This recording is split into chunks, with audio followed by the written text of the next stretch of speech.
of the NAP, in which we'll try to focus on the mentor-mentee system.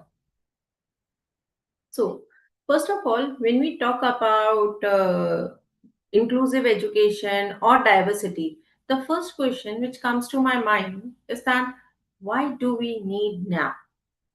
Whether we were having any rules, regulation, policies before NAP to govern an education sector or not? Definitely yes, right? So if you see the NAP, I will just give you a brief introduction in respect to the NAP. NAP is a comprehensive framework which is basically designed to guide the development of education in India, and it is applicable in an universal manner, means from preschool to the higher education. And this policy basically aims to transform an Indian education landscape to make it more holistic, flexible, multidisciplinary, and very important that we should align with the need of 21st century. And we have to focus on bringing out the unique capabilities of each and every student, right?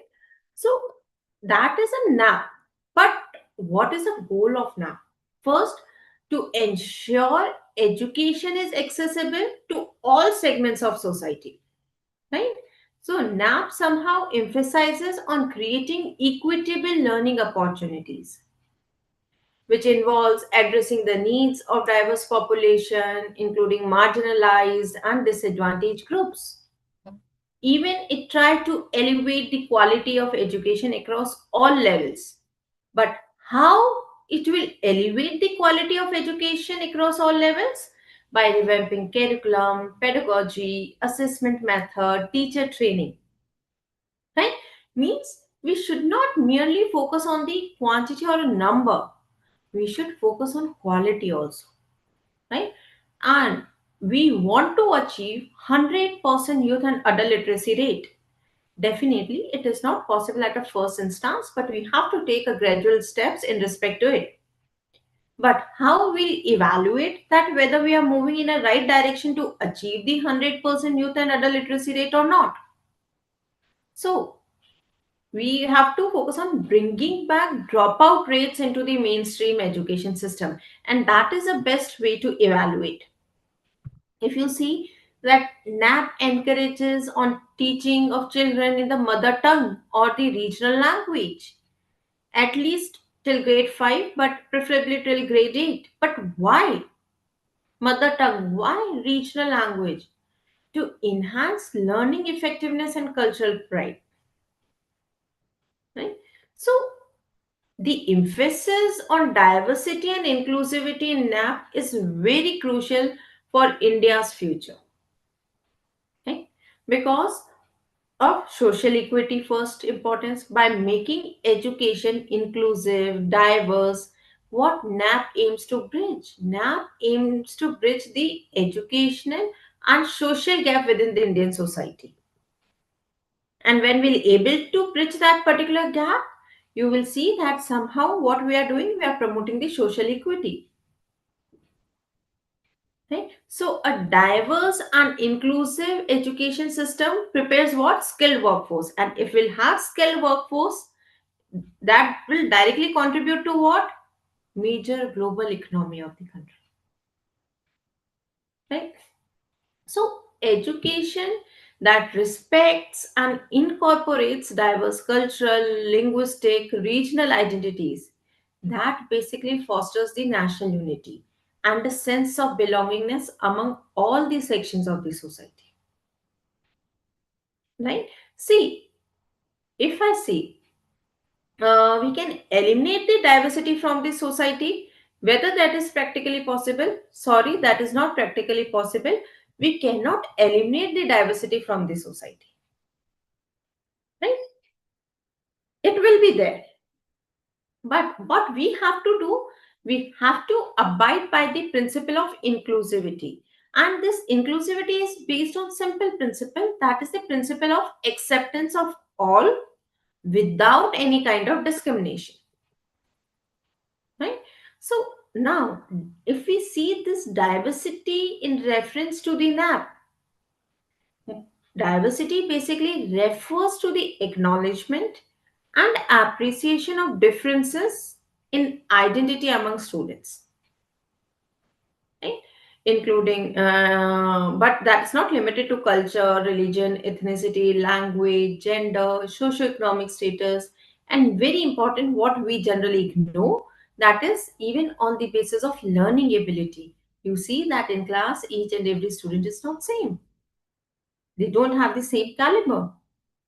So NAP emphasizes on creating educational environment which respects and embraces these differences. Why? So that we can ensure that every student has the opportunity to learn and succeed. Means we are not discriminating between the students, right? So you see, diversity in education encompasses a variety of dimensions, right? So when we talk about cultural diversity, now what it is? See, recognizing and respecting unique cultural background and tradition that students bring to the classroom. That is cultural diversity. We cannot eliminate. It will be there. Each and every class has a huge diversity. Right? For a country like India, we use a phrase that there's a unity in diversity. Right? Next is linguistic diversity. Linguistic diversity basically involves the presence of multiple languages, dialects among the students, and that is going to enrich your learning environment. Then, socioeconomic diversity. This socioeconomic diversity basically pertains to what? It pertains to student coming from various different economic backgrounds, right? And these different backgrounds are going to influence their experiences and perspectives. Then diverse learning needs, it includes different learning styles, abilities requiring adaptive education strategies. As I told you that the caliber of each and every student in the class is not same, right? Some may be good in audiovisual form in grasping the things through audiovisual form. Some may be good in grasping the things in the audio form, right? So we have to analyze those things.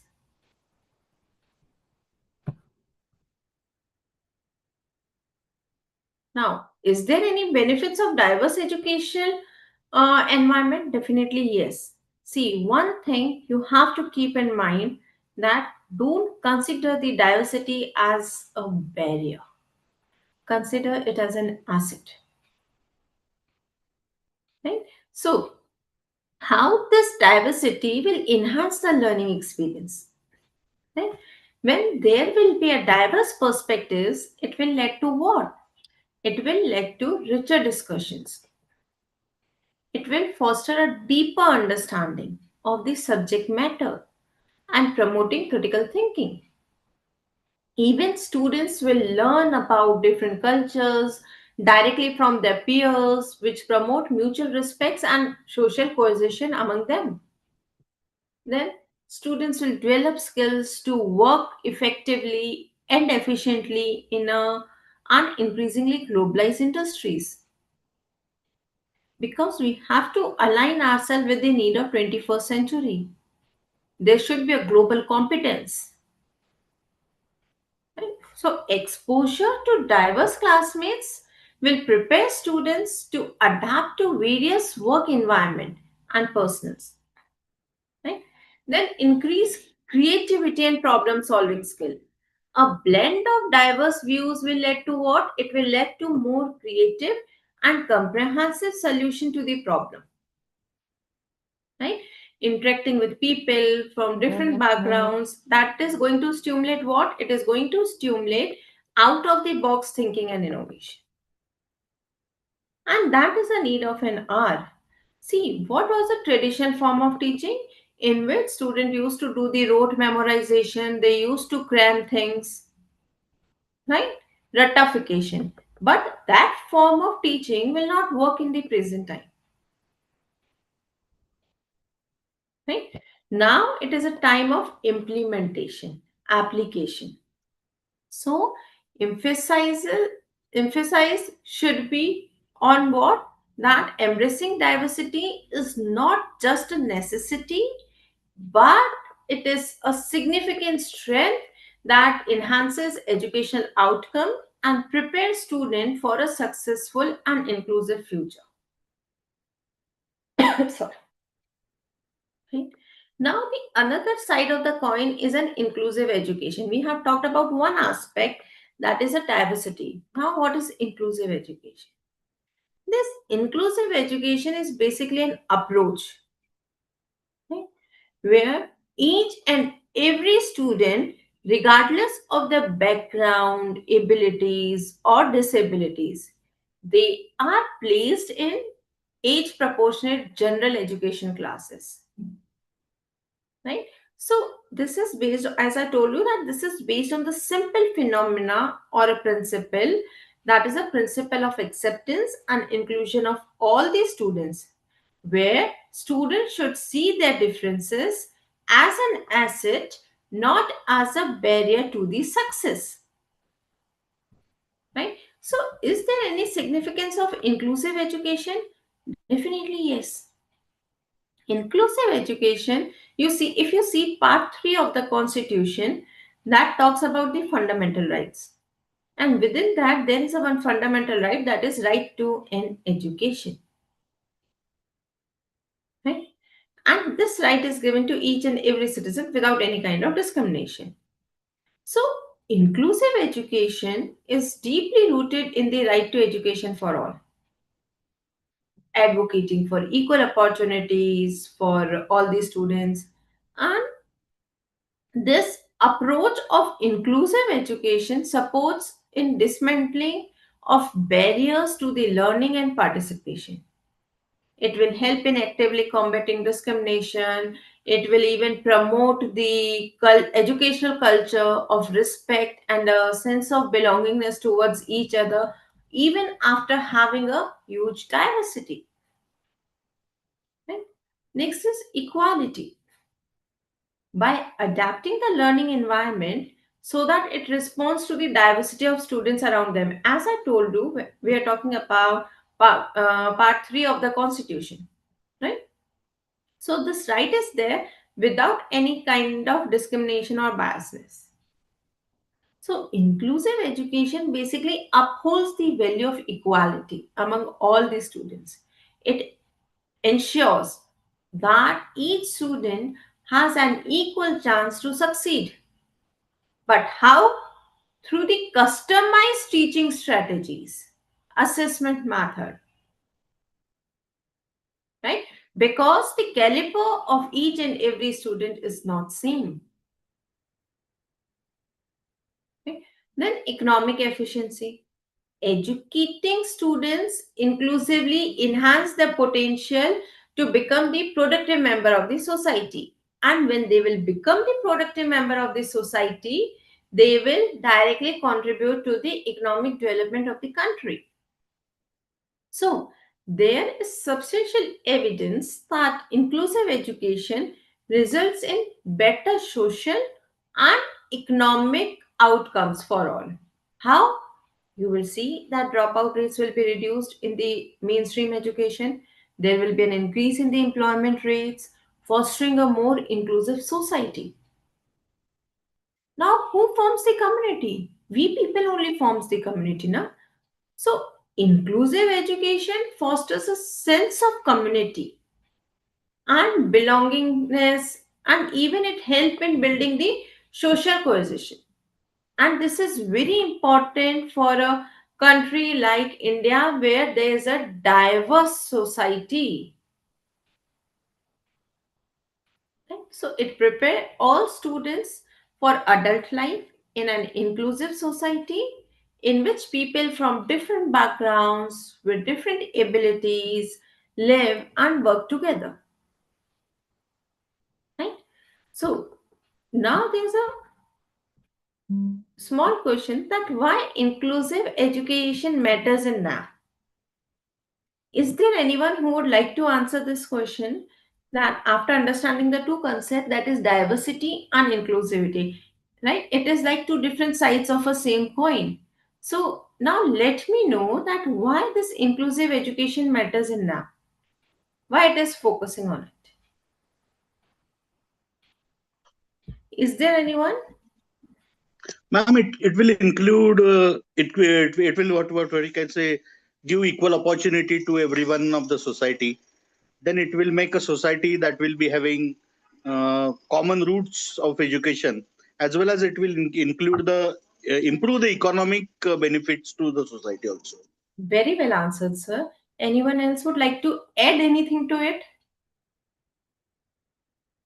No one? Fine. See, there is one simple move perspective is that as we have talked about the global competence, right? So it also aligns with the global education trends and sustainable development goal. If you see goal number 4 of SDG, right, which aims to ensure inclusive and equitable quality education and promote lifelong learning opportunity for all. So we are moving towards the global competence also. Now, this is the now we are moving to the second part of the session. This was a general introduction regarding the theme or the what does this particular two concept means. That was the inclusivity and the diversity. But today we will specifically focus on supporting individual students. And this is a critical component of the NAP that aims to personalize education. And see, this approach recognizes that each student is unique, right? And he or she requires specific support to thrive academically as well as personally. So these specific slides just talk about what all aspects we are going to cover in the second part of the session. That is, we are going to talk about the mentoring of students. We'll talk about mentor-mentee system. Then we'll explore how structured mentor-mentee system can be developed and implemented effectively and efficiently in our institutions. Then we'll talk about the dynamics of building strong, supportive relationship between the mentor and mentee. We'll also discuss the approaches and benefits of remedial teaching. But before we'll move to the approaches, we'll try to understand that what this concept of remedial teaching is, right? And how this remedial teaching will ensure that all students can achieve their potential regardless of their starting point. Or in last, we'll talk about positive attitudinal development, that what role this positive attitude play in overcoming the challenges and achieving the success, right? So now again there's a small question. I would just like to know that how you will define the mentoring. Is academic guidance is only the mentoring? Yes. Or it is just even it is more than the academic guidance?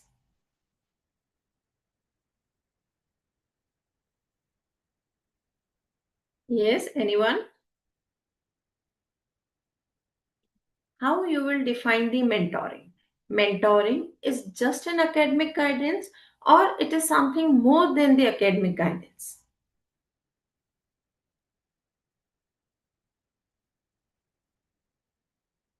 No one? You all are mentor? You consider yourself as a mentor? Yes? Fine. See, mentoring is more than just an academic guidance. It is about inspiring and supporting students so that they can excel beyond the classroom, right? So, and that is mentoring. We are focusing on the holistic development of the student in the mentoring. Not see, providing an academic guidance is our primary duty. We cannot ignore that, right? Now, who is mentor? Right? So, as we know that mentoring in education refers to supportive learning relationship. But when I'm talking about mentor, who can be a mentor? I will use very layman language to explain the mentor. I will not go in very specific language that teacher will be a mentor or parent will be a mentor. Right? Any person who has some more knowledge, who has some more experience is a mentor. More experience or more knowledgeable person is a mentor. And less experienced, less knowledgeable person is a mentee. Now, why I've used this layman words to keep the ambit wider? Because when we'll move forward, we'll see that there are different categories or the different forms of mentoring. Right? So basically, mentor provide guidance, offer emotional, social support, share resources, right? Which is going to help in the personal as well as professional development or the growth of the student or the mentee, right? So there can be peer mentoring, professional expert mentoring, faculty to student mentoring. But see, each and every form of mentoring serves different targets, right? So it is very clear that mentoring is a versatile tool, educational tool. And this versatile education tool plays very vital role in nurturing the students' academic as well as personal, right? Because it involves guidance, support, encouragement, which is provided by the mentor to the mentee. Right? So when we talk about peer mentoring, where such form of mentoring is going to help or work, what are the targeted areas of peer mentoring? Peer mentoring basically involves students mentoring each other, right? Now, here, mentor being a slightly older student or more experienced student, but here, mentor and mentee are both from the same institution, right? So, this can be such form of mentoring can be organized within same academic programs or across different years. But the question arises where peer mentoring works or helps academic support and time management, understanding course material, study skills, peer mentor often works. Then, if some new student has joined the school or a college, means educational institution, in that case, peer mentoring works in reference to the social integration. And the social integration is very important for their social and emotional adjustment. Okay? Then, role modeling, seeing their peer success, and this can be highly motivating for mentees, providing them with, I always say to an educator, provide student with tangible examples what they can achieve, right? So that is going to boost their morale. Then faculty to student mentoring, this form of mentoring involves faculty member, right? Teachers, professors who directly mentor the student. Right? So this relation, faculty to student mentoring can be in formal and informal way. How? Informal way through structured program. How in an informal way? Through developing through regular interactions in academic settings.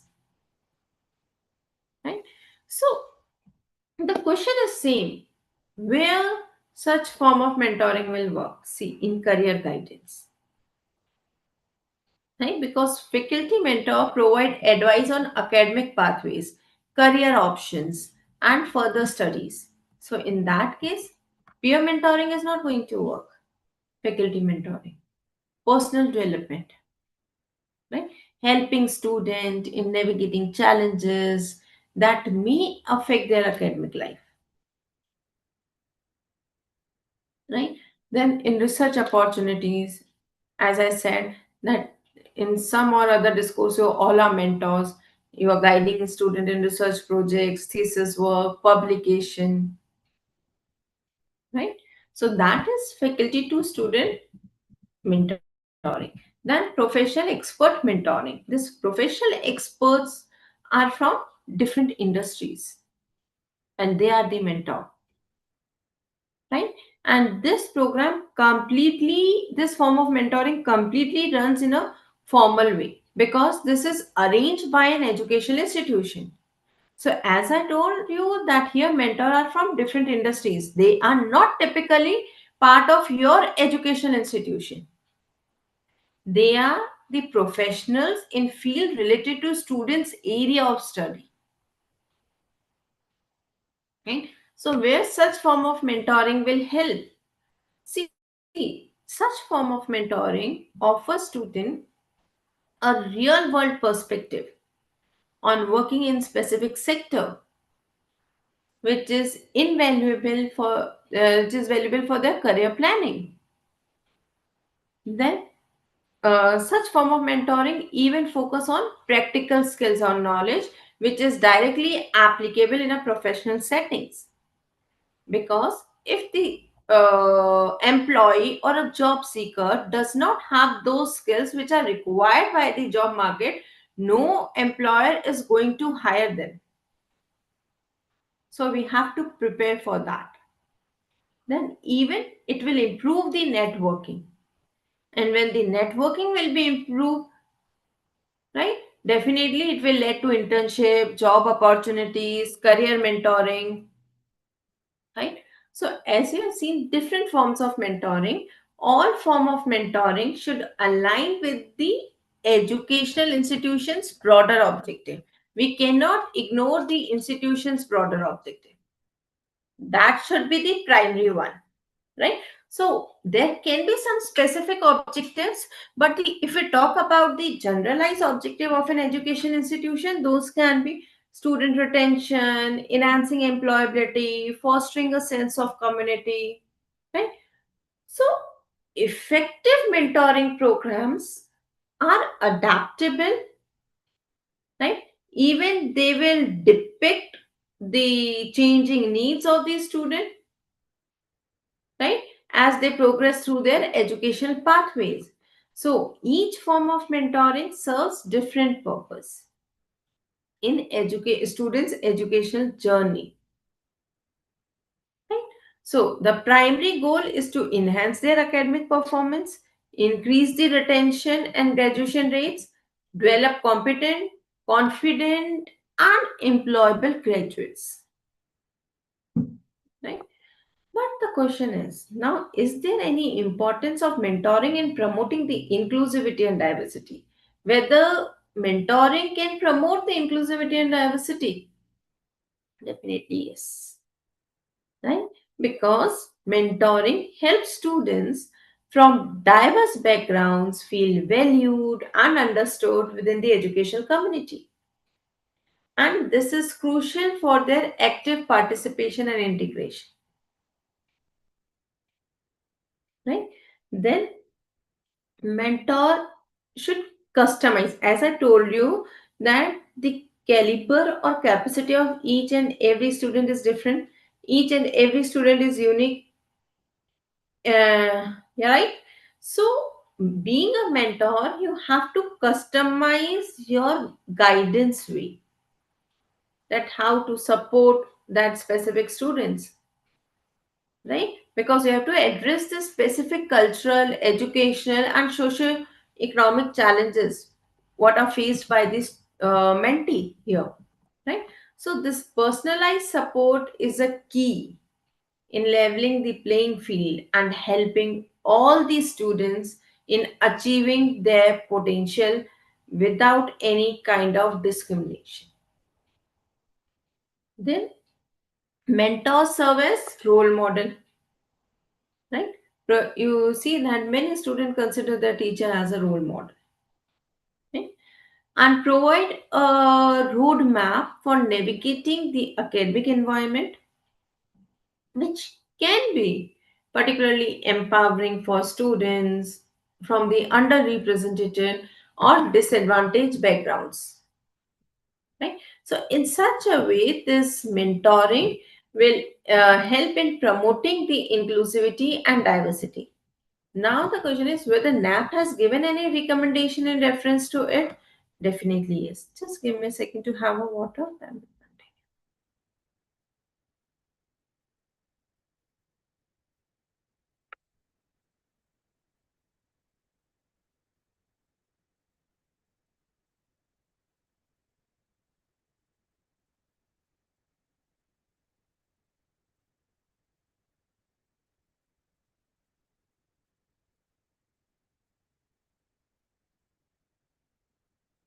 Thank you. So now whether NAP has given certain recommendation, definitely yes. NAP emphasizes on the establishment of structured mentorship program within the education institution so that we can support each and every student in a systematic manner, right? So when we are saying that we should have a structured mentorship program, means it should include or integrated or we should integrate mentoring into our curriculum, right? And for that we have to provide training to mentors also, because mentoring is not an inherent skill, right? So that's why I say that each and every person cannot be a mentor. Then this policy even calls for high quality mentorship, which is accessible to all students regardless of their background, right? So special attention is given to what? It is given to ensure that marginalized and differently able students should also receive adequate mentoring support, right? Then even NAP recommends regular assessment of mentorship program to ensure that such programs are effective and meet the evolving need of student. It is not like that once you have guided someone or you have provided some guidance to mentee and that is a mentoring. No, merely guiding once and hearing them once is not a mentoring. That is the continuous evaluation at regular interval. But now the question arises, how will evaluate? For that we have a simple mechanism. We have single and simple mechanism. That is a feedback mechanism. And we have to adopt that or implement that. Why? To refine mentoring practices. Okay? NAP even encourages continuous professional development, right? For mentors to enhance their mentoring skills, understanding their mentees' needs, diverse backgrounds, and side by side, they have to stay updated with the latest educational practices as well as technologies. For that, what we have to do, or what NAP has said, that you have to attend or conduct several professional building capacity programs, right? So next is how we can establish the mentor mentee system, right? So I have divided into two parts, right? First we'll talk about certain key components of an effective mentor mentee system, and then we'll talk about that what all steps need to be taken to implement the mentor mentee system in an education institution, right? So it is very clear the first component is structured framework, right? So now what is structured framework? Is there anyone who will give me the definition of the structured framework? Being an educator, please let me know that what framework can be considered as a structured framework. No one? Try to make the session interactive instead of one-sided. I think when some of the participants are replying in the chat boxes, and participant, I will request all of you to please be interactive, because the session not be monologue, it should be the dialogue. So I will request the participant, please be interactive. Ma'am, structured may be sort of, we can allot some specific students to some mentor and take care of them. Say, for example, in our institute, we have such a system which we call as guardian teachers. Okay. Hello, am Yes, I yes, audible, ma'am? yes, yes. So when a student enters first year BPharm, around a group of 20 students is allotted to a teacher, and that teacher continues till final year of his course as his Okay. mentor. So we know about most of the things about the students. What are their personal issues? What are their family issues? What is their academic progress and all that? And that we keep on monitoring per week. One meeting we conduct that Okay, we call that's as guardian meeting, guardian teachers meeting, and we keep official records of them. That may be a sort of what we can say structured mentoring, I assume. very good practice is that. See, right now I was talking about the structured framework in reference to establishing the mentor-mentee system in our institution, right? So the practice, what you are following, that is brilliant, right?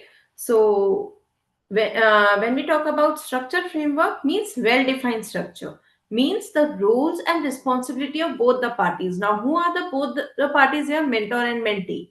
So roles and responsibility of mentor and mentee should be clear. Your objective should be clear. Expected outcome should be clear, and the duration of the mentorship program should be clear. It should not be an open-ended period, right? Then matching process. Effective matching of mentor and mentee is very important. You cannot randomly appoint someone as a mentor. See, now what you are doing in your institution, that you are a mentor for an example of 10 students for a complete 5 years, right? So now you are well versed with the problems or the challenges what that student is facing, whether it is related to the professional or a personal problem, right? So effective matching of mentor mentee should be done on after analyzing few factors such as their shared interests, their career goals, education needs, right? And if you are doing the matching of mentor and mentee in such a way, then definitely that is going to enhance the compatibility and the potential for the successful outcome. Training of mentors, as I told you, that this is not an inherent trait. There are certain specific skills which need to be there with mentee. Sorry, need to be there with mentor, right? So we should provide comprehensive training for mentors to equip them with necessary skills, right, and knowledge to support the mentees in an effective and an efficient manner. Now, what all those skill can be? Communication skill, sensitivity training, method to identify, address the specific needs of mentees, and number of skills can be there, right? Then continuous support and monitoring is very important, right? As I told you, it cannot be that once you provided the guidance and you have heard the student's problem and that will serve. No, that is not mentoring. Regular check-ins are very important from the institution to ensure that this specific mentor-mentee relationship is productive, right? So here, how we'll evaluate, as I told you, there should be a feedback session at regular intervals to analyze the productivity of that relationship, right? Then what steps need to be implemented or need to be taken for establishing the mentor-mentee system in an educational institution? First of all, it is reference to the structured framework that you have to define the objectives and scope. Establish clear goals for the mentorship program aligned with the educational objectives of the institution. Because, as I told you, to start something new, you cannot ignore the education institutions objective, right? So, determine the scope, include which student group will be targeted, what outcomes are expected, right? Next step is your institution should focus on developing a mentor pool. Now, when I'm using the pool, it basically means a list, right? So, identify the potential mentors from alumni, senior students, faculty, professional experts, right? And just make a pool of it.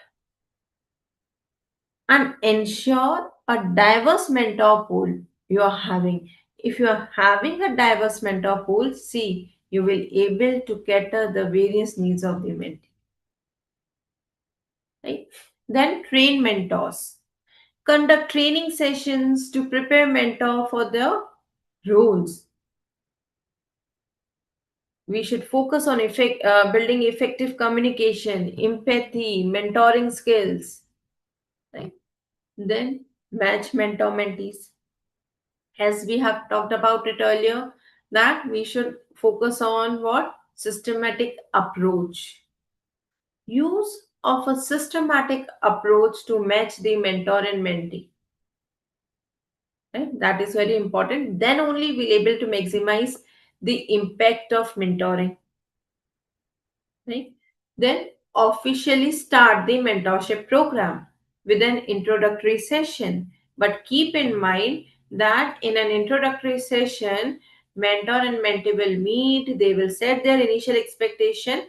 But one important condition attached to mentoring is that mentor is not going to judge the mentee at any given period of time.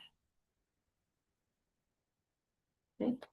Then regularly monitor the progress of the mentor mentee relationship and evaluate the impact of the program, and try to adjust the program as necessary based on the feedback received. Right? So now when we are going to establish something new or we are going to start something new, definitely challenges will be associated with it. This is a normal phenomena, right? There can be some specific challenges as per the problem of the mentee, but we'll talk about the general challenges what we are going to face whenever we are starting something new, right? So first challenge can be the ensuring commitment. Now, here, mentor mentee may have a different level of commitment. If they don't have consensus, right? So they will not able to reach to any conclusion if they have a different level of commitments. So, what solution do we have for such problem? For that, what we have to do, we have to set the clear expectations and formal agreements to ensure sustained engagement. Then matching challenge can be the another challenge. Difficulty in matching mentor and mentee effectively and efficiently. Because if that is not done in an effective manner, definitely it will lead to what? It will lead to an unproductive relationship. Right? So for that, you have to consider multiple factors: interest, career goals, personality. And it is very clear, allow for rematching if the initial pairing is not successful, and do it with an immediate effect and there is no issue in it, right? Then resource constraint. In India, resource constraint is always a problem. Limited resources can affect the quality and reach of the mentorship program, right? So for that, NAP has only given the solution, that is leverage the technology for the virtual mentorship session. Try to go for the partnership with industry professionals, alumni to expand mentor pool without significant financial investment. Then measuring impact. There can be a difficulty or you will face certain challenges in evaluating or assessing the effectiveness of the mentorship program. But for that, you have to develop clear metrics in respect to the feedback mechanism and regular evaluation intervals. And as I told you, feedback need to be taken. Then in that case, feedback should be taken from both the parties, mentor and mentee. but in an individual manner, not in collaboration. And then only you will able to refine the program. So these were the some general challenges what we can face when we'll try to establish the mentorship program, right? So these are, we should not consider them as a barrier, right? So these component and challenges, by addressing these components challenges, educational institution can effectively implement the mentorship program in their educational institution. It is not that big deal, right? Now next is mentor mentee repo. Now what it is, when we talk about repo, what it is and why there should be a strong repo between mentor and mentee. See, this repo word refers to what? Trusting relationship, positive relationship, where you will able to facilitate the open communication, enhance mutual understanding is there. And see, this mentor-mentee system is based on the fiduciary relationship. Now, what is fiduciary relationship? Which is based on the trust, right? So, strong rapport is very important for the effectiveness of any mentoring relationship, right? Where a mentee should feel encouraged to express their concern and aspiration, then only we'll able to solve the problem and we'll able to reach some conclusion. So, is there any techniques and strategies to build a strong rapport or not? Definitely yes. Now, what are those? See, active listening means you should be a good listener. Mentor should practice active listening.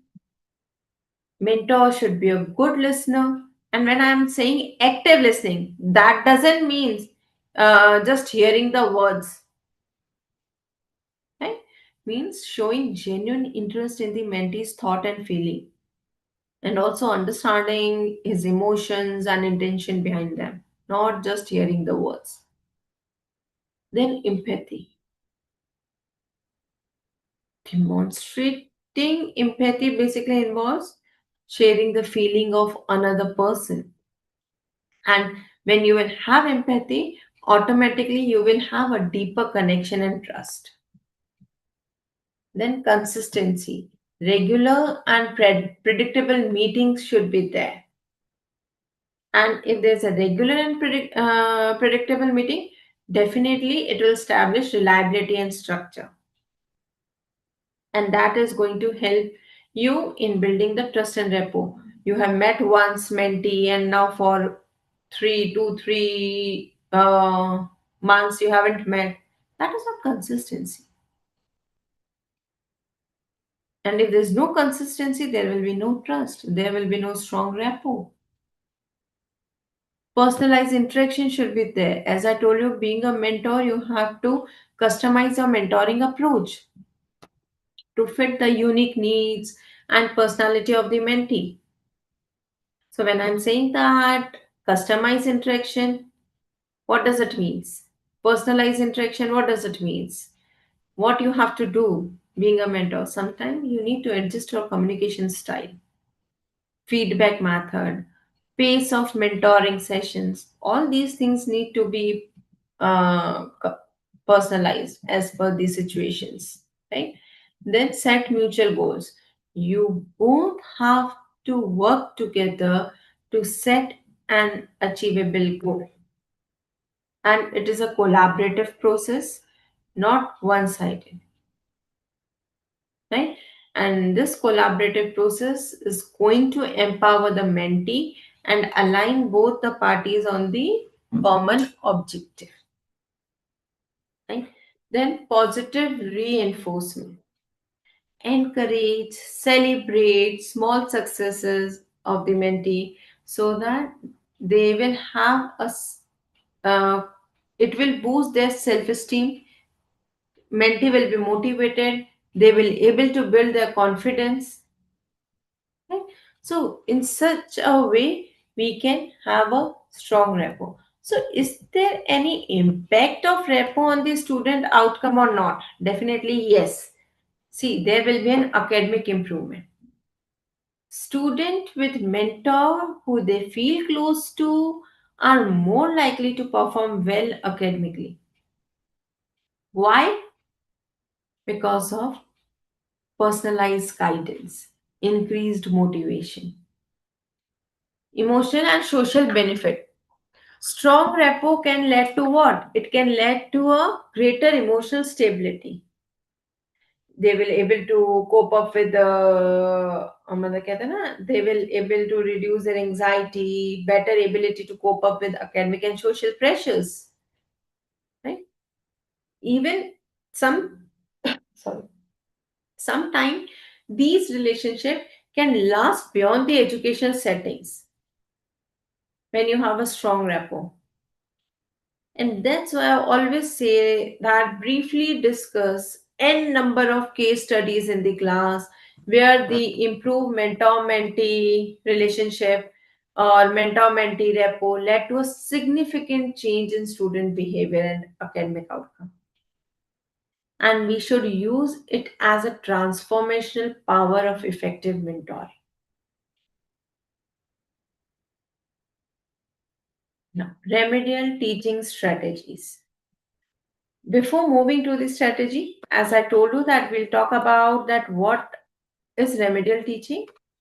So see, there are two things. Two aspects, basically what student know and what they are expected to know, right? And there is a huge gap between these two aspects, that what student knows and what they are expected to know. And this remedial teaching is basically an instructional program which is going to bridge the gap between these two, right? So it focus on providing additional support to help students who are struggling to meet the standard academic level in various subjects, right? So this remedial teaching is very important in a diverse classrooms. And see, each and every classroom has a diversity. There is no such classroom in which you can say that there is no diversity, right? So where student may have disparate educational backgrounds, right, learning abilities and other challenges which affect their learning process. So in that aspects, this remedial teaching is going to help you. See, first strategy can be diagnostic teaching. See, when you go to doctor, what doctor do? Doctor directly writes a prescription to you? No, doctor will diagnose the problem first, right? So same thing, being a academician we have to do, being a mentor we have to do for the mentee. Begin with identifying the specific learning gap or difficulty that mentee is facing.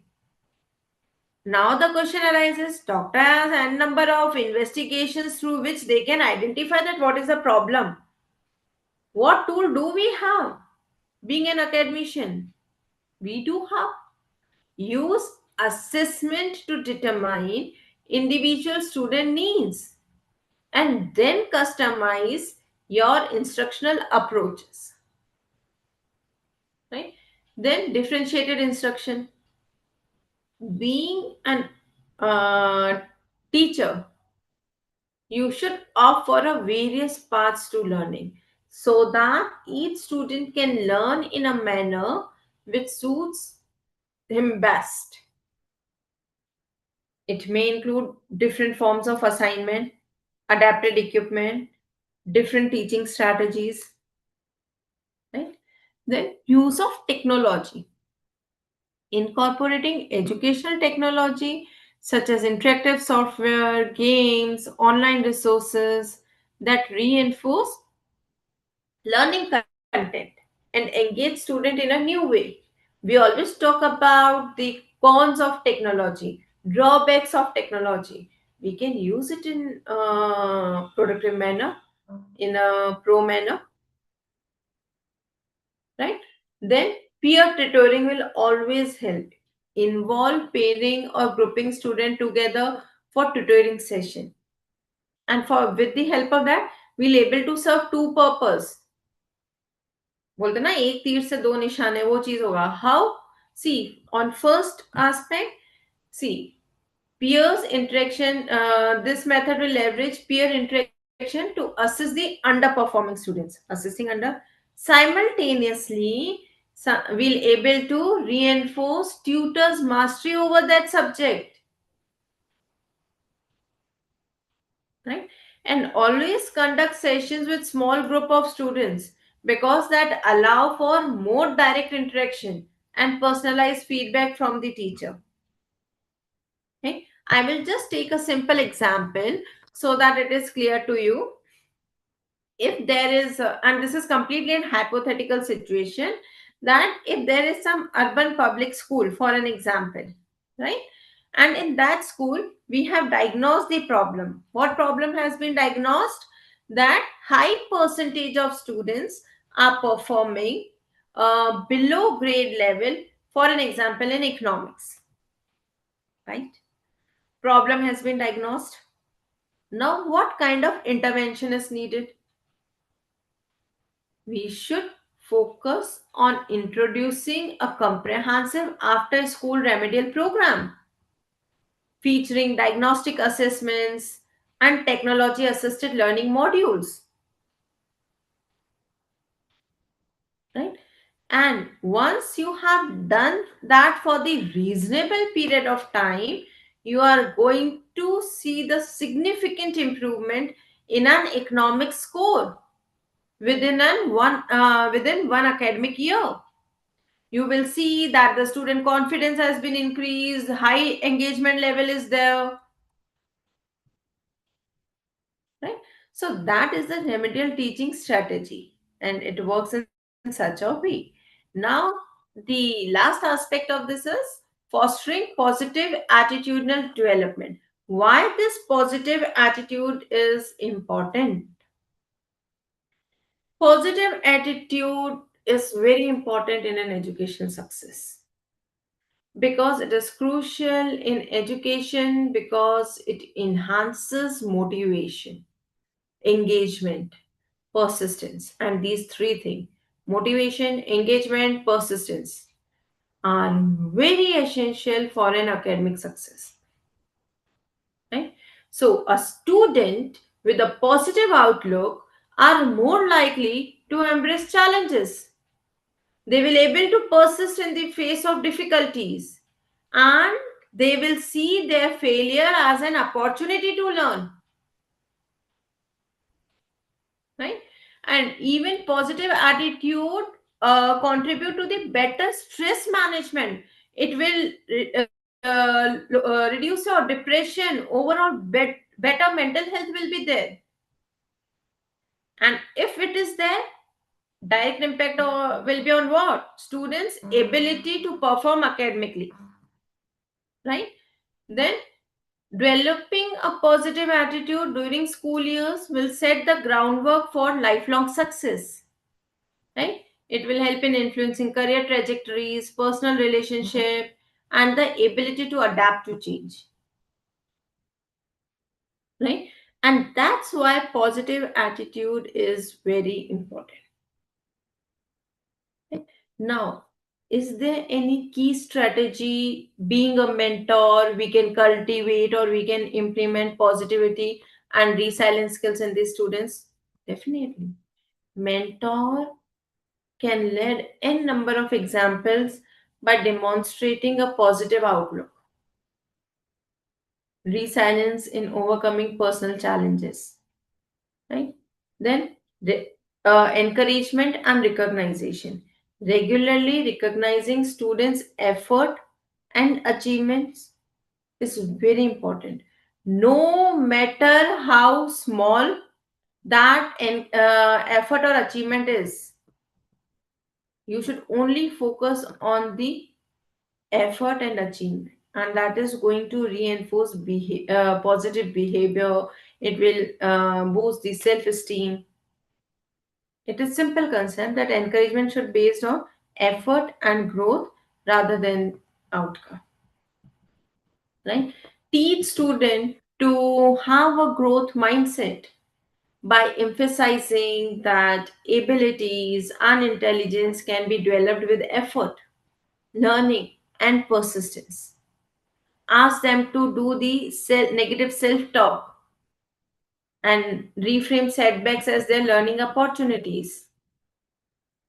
Educational institution can conduct n number of programs and workshops to teach such resilience skills to the student. Now, what are the resilience skills? Stress management, goal setting, how to handle the failure, right? So we can go for all such strategies. Now the question is that student is with us for a very limited period of time, right? Whatever the educational institution timing is there, that is 9 to 3 or 9 to 5, right? Our primary duty is to complete our course. We have to teach them, right? So from where to get time for all these, right?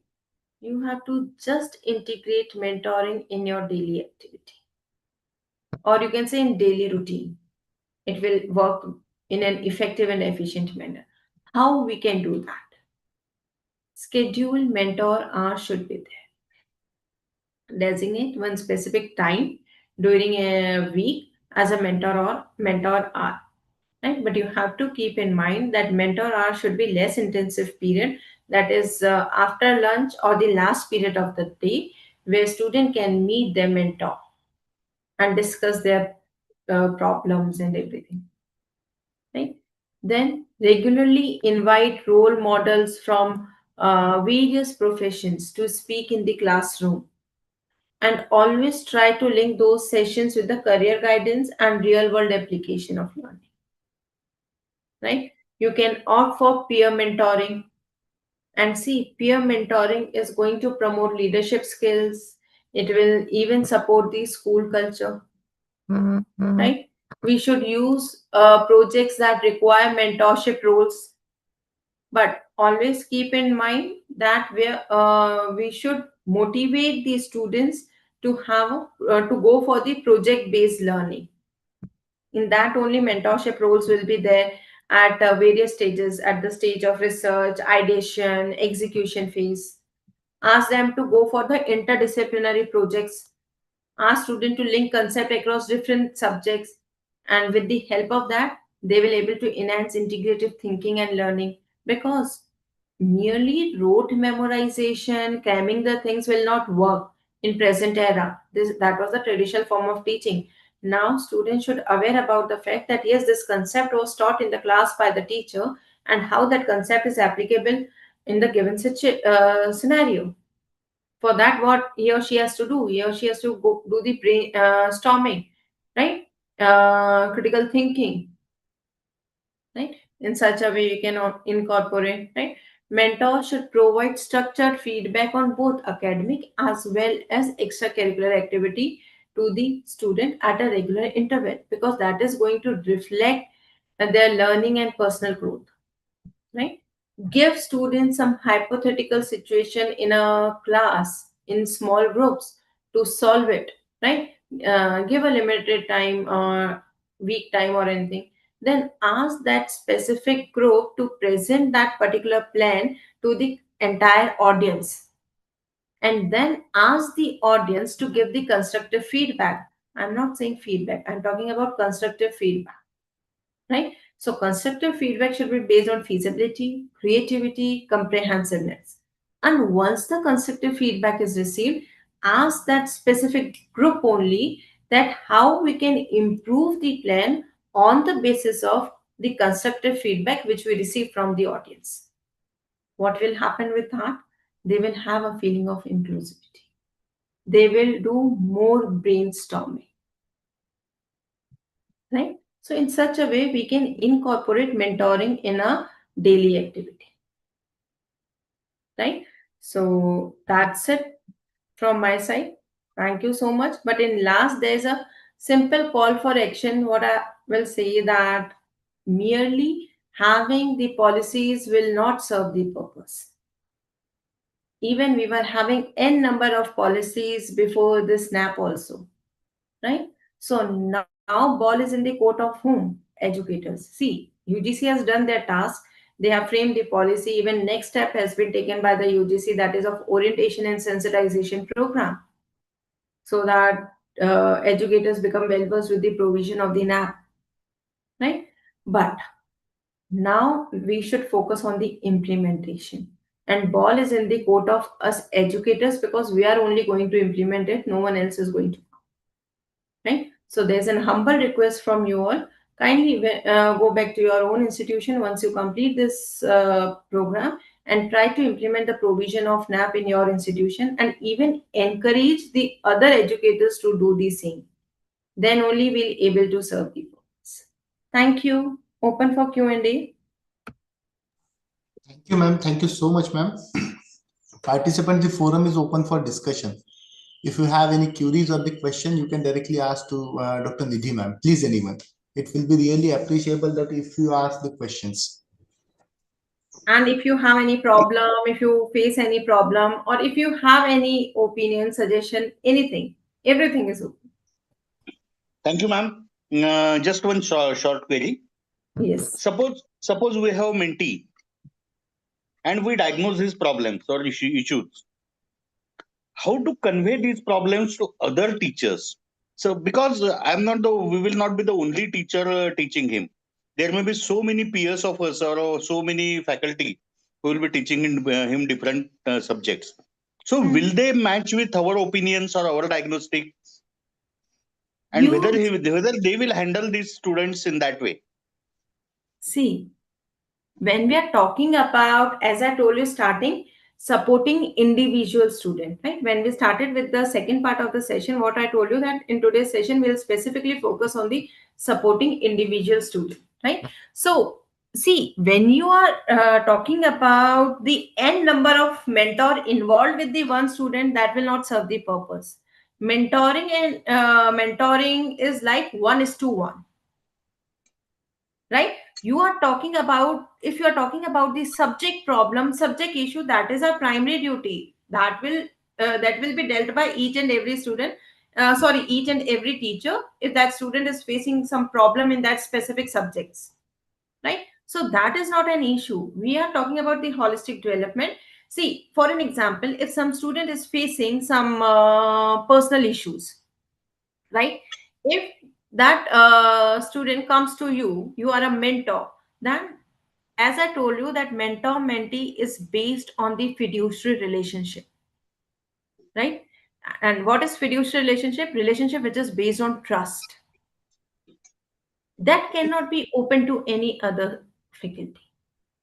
Yes, the subject issues, subject matter is completely the different aspect that can be dealt by the teacher in an individual manner of that specific subject, right? So, but in certain aspects, we cannot include n number of people into this n number of mentor with the same mentee, because we're not able No. to reach to any specific conclusion. One aspect. Second objective, we have talked about that both mentor and mentee should be at common objective, right? So if n number of people are involved, you will never able to come to a common objective. As I told you, it is a collaborative process, and collaborative process means between mentor and mentee, right? Okay, up to some extent. But my issue is the student is dealing with n number of teachers at a time, same time. One teacher can understand his issues, but what about the others? Being mentor, I can understand all the issues that the student have. The same issues he may have with other faculty also. So shall it be discussed with them or not? See, the issues related with the educational aspect, subject issues, No, or not only subject issues, ma'am. yes, I'm dealing with some psychological issues, suppose. Some family issues my mentee is having.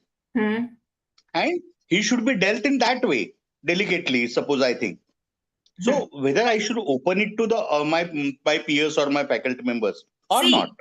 no, that should not be open. You can give a just hint in respect to it. Complete details should not be provided, because if it is any situation, it has been reached to that particular mentee, or by any way, if that another teacher said anything to that student, now there will be a no Hmm. relationship. It will break the trust, and then we'll Right, not right, be right, able to right. resolve that problem, Hmm. and that student is not going to come to you. Right, right, right. That was my issue, ma'am. That was my point to say. Yes, nice. Okay, Thank thank you you, for thank the you, thank question. you. Thank you. Next question. How can teachers balance syllabus completion and the additional time requirement for slow learners? I have just taken an example of that remedial teaching strategy. If you remember that public urban school, right? For that, we should have an intervention of after school classes. Once that period is over, you have to devote some extra time, or you have to find that which are less intensive period and time can be devoted to this low learner. You have to identify that time because they need extra care. That is very simple. Yes. Anyone else? Yes, anyone else?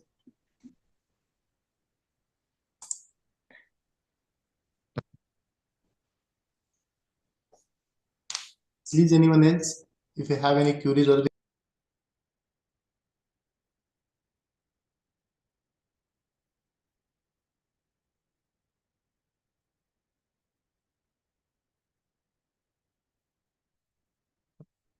No one?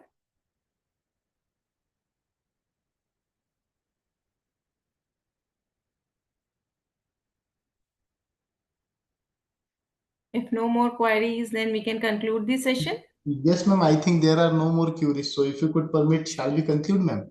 Yes, sir, we can. Yeah. So on behalf of Malvi Mission Teacher Training Center and Gadge Baba Amravati University and Anuradha College of Engineering and Technology and all the learned participants, I extend my sincere thanks to Dr. Nidhi ma'am. In spite of Sunday and the holiday, ma'am has provided her. Sir, we don't have holiday on Sunday. Our holiday is on Tuesday. Yeah, ma'am, I think it is right, but I think the teachers, being the teachers, we are on the mission mode. And the teachers have never holiday. The teachers and the researchers have never holiday. Yes. And although there was the Tuesday, here is the Sunday. But rather than the participants are continuously engaging the learning, because rather than teaching, the learning is very much important in the today's era. And this policy is the learner-centric policy. So we have given the very important inputs that should be inculcated in our daily teaching learning as well as in our life also, so that we can mentor our maintain a very best way, ma'am. So we are really thankful to you, ma'am, for such a wonderful and thoughtful session and your precious time. I once again extend my sincere thanks to all on the all behalf of the participants. And I would like to declare that this session will be over here with the consent of Dr. Nidhi, ma'am. Thank you, ma'am. Thank you so much. And thank Thank you, participants. Thank you so much, and thank you to each and every participant for being a good listener and be an active listener. And all the best to each and every participant for the future endeavor, and even all the best for the test which is going to take place in last to secure the certificates. And whenever you need my help, any guidance in respect to any of the aspect of student activity, student diversity, you can approach me anytime through LinkedIn or mail. I'm always there to help you out. Thank you. Thank you, Thank you, ma'am. ma'am. Thank you so much. And participant, our next session will be start on 1 p.m. So there will be a break, little bit break of 10 minutes, and then we will continue. Thank you, everyone. Till that, please stay be connected.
Hello.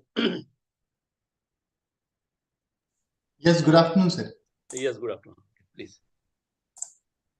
Shall we start, sir? If you Yes, could yes. permit. Yeah, friends. So, good afternoon once again. As I have already told you that the today's session have been split into the two different parts. And first part, uh, we have almost completed because it was very interesting and the interactive. Rather than the monologue, the dialogue is very much important. And now we are going to conduct our yesterday's part, that is the hands-on training on this AI tool that Professor Atik sir has covered in the yesterday's session. We will elaborate that session in the today's. So first of all, sir, I extend my warm welcome to you for the today's session. And now may I request you to please start with your session, sir, please. Thank you. Very good afternoon to one and all present Sir, here. your voice is little bit low, sir. Hello. I hope I am loud and clear. Yeah, sir. Yeah, right now it is clear, sir. Okay. Thank you. Okay. So a very good afternoon to one and all present here. Okay. We will have, as promised yesterday, we will have some hands-on on some of the tools. Okay. So yesterday we had a discussion on various aspects of AI.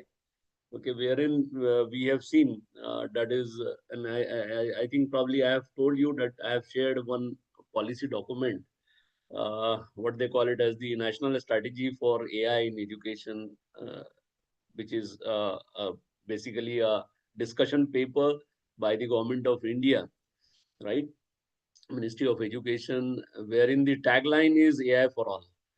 Right. So you can feel the heat. That is how this technology is, you can say, is going to impact everybody's life.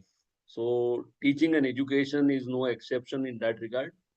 So in today's session, we'll just try to take the discussion further on the line, wherein we have seen AI, the capabilities of AI. That is, AI systems are capable of performing some cognitive task, okay, like thinking or perceiving, okay, learning and problem solving. Okay, and last but not the least, they are even capable of taking decision, that is decision making process. Okay, just like human being, right? Now, if you look at the historical perspective of this technology, it is not at all new. It has evolved way back in 1959. And if you look at the application areas in yesterday's discussion, we have discussed some of the areas wherein this technology can be applied. But apart from that, this technology, and if you look at the application areas and enablers of this technology, you will be surprised to know that you name the area and you will find the AI application is there. So, if you look at the education setup or from the educational perspective, uh, we may use it for enhancing our teaching learning capabilities. Okay, even enhancing the, you can say, the smart city infrastructure and smart mobility and transportation are some of the key areas. Okay, and last but not the least, that is, one has to see the impact of this technology on the research and development. So teaching is one component, and the second important aspect is the research and development. So we'll definitely have some tools on all the front. Let's say right now I'm delivering this session, and if you would like to take notes, okay, of this particular session, you can very well do that. There are applications like say Granola, okay. So we'll have some hands-on all these applications. And on the research front, once again, we have a lot of applications like say Research Rabbit, Elicit. So we'll try hands-on on all those applications. And apart from that, there are some key challenges to adaptation of AI in our country, particular. That is, we say for example, if you look at the developed nation, okay, they wherein they have all these health record in online mode. Now in our country again we are moving forward in that direction. okay, wherein the digitization of almost all the department is in process. And in future, definitely we'll have. So whenever a patient is being admitted, okay, then electronic health record is one of the area, okay, wherein we are little bit lagging behind. But and there are issues with regard to, you can say, the policy, absence of policy or collaboration between various stakeholders, like say private players and the government agencies and so on. But having said this, apart from the challenges, okay, there are again a lot of opportunities coming up. Okay, so if you look at the, you can say, the paper which I have shared you, okay, wherein you will find that they have proposed some NAM kind of a structure, that is National AI Marketplace. Okay, NAIM. Okay, wherein certain issues in future will get resolved. And the other concerns of this technology is, which we'll touch upon in today's session, is the ethics, privacy, and security. So I'll let you know that is how you can address these issues with the help of certain tools. Okay, wherein we will discuss some LM Studio kind of a structure, and yup.com, okay, or maybe Open Router and so on, right? So wherein we will see that is how we can safeguard ourselves as a end user, okay, without making any compromises on ethical front, okay, and maybe your data security and data privacy and all those aspects. Now, having said this, okay, this technology is again referred to as what they call it as the disruptive technology in some way or the other. But if you look at the educational setup, okay, you rather we are witnessing a lot of things happening at the government front, wherein platform like SOAM and MOOCs are being used by the student extensively for getting the credits and so on. And most of us, we are well acquainted with that is now the government has come up with some ABCD ID. So wherein whatever credits you earn from all these platforms, which are authenticated by Government of India, okay, that can be very well reflected. Rather, that can be integrated to your conventional educational setup, like say university system and so on. So the students are free to earn some credit. And this NEP 2020 has given a lot of opportunities in that regard. That is, they can earn as many as 20 to 40% of credit from all these open platforms.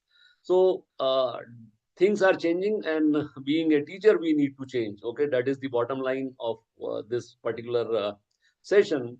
And there are platforms like say adaptive learning platforms, what they call it as the, you can say some uh,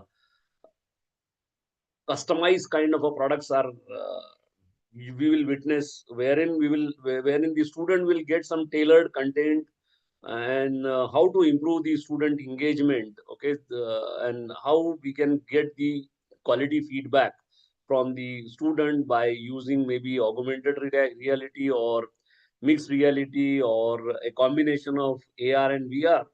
Okay, and apart from that, gamification is another area, okay, which is finding its place in the years to come. So, having said this, again, blockchain and all, that is again, that is the futuristic approach, wherein you will find all these technology in edtech sector as well. Okay, so government of India is again very keen to take up all these challenges in the most you can say efficient and possible manner. But one thing I hope all of you agree with me, that this technology, AI, is dominating everything, right? So if you look at any problem, okay, you will find that AI is there. Okay, so there are definitely numerous advantages of this technology. The few of them are like say accessibility, you can access anywhere, anytime. Okay, then massification, that is high quality courses can be quite easily scaled up using these platforms. Okay, and the geographical considerations, that is our nation is basically is 80% rural areas and so on. So those issues can be very well addressed by using this technology. Okay, but there are some disadvantages as well. Okay, or there are some, the other side of the coin is the technical infrastructure requirement, okay, which is the most common problem whenever we talk about. Because yesterday I was attending that session by Professor Amit Gautam, okay, wherein he was saying that some platform and some participant has asked, sir, whether internet connectivity is needed or not, right? So those issues are there, okay, but the quality control and credibility of education is at stake. Okay, that is now having said this, let me begin my deliberation. As I said, that we will talk upon all these areas in greater detail, and we will definitely have some hands-on on all these aspects of, you can say, the AI in general, right? Uh, okay. Uh, Sir, I have not yet started. You have started giving comment. Excellent session, sir. Okay. Uh, all right.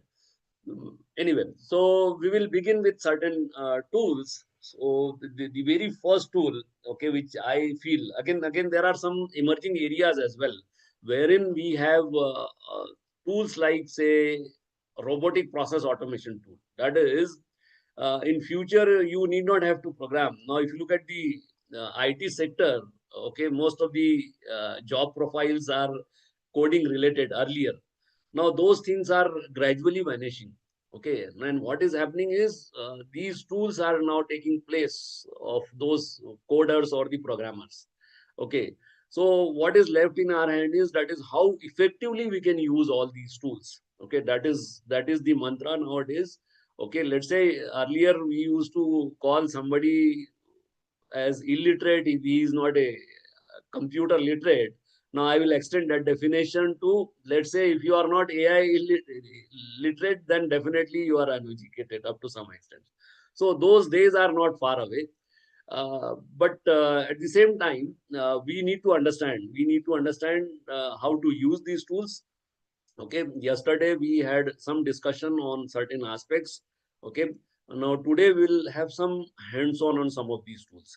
So the very first tool we'll begin with is the product of. Now I'll be focusing on the tools which are basically free.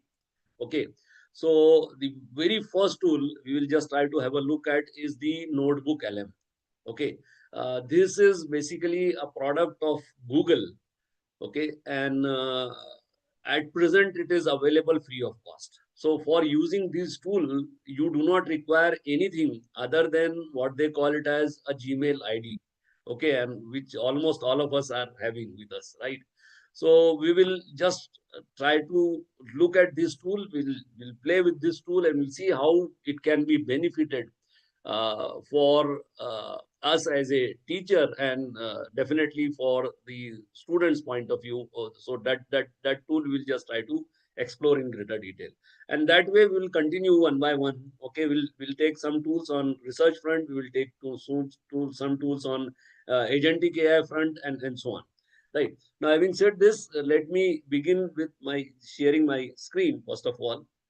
I know today is Sunday, right? I am spoiling your Sunday, but no worries, right? We will continue. Moment you say, "Ki, sir, you stop here," I will stop at that point of time. Okay. So, having said this, let me begin with the very first tool, as I said.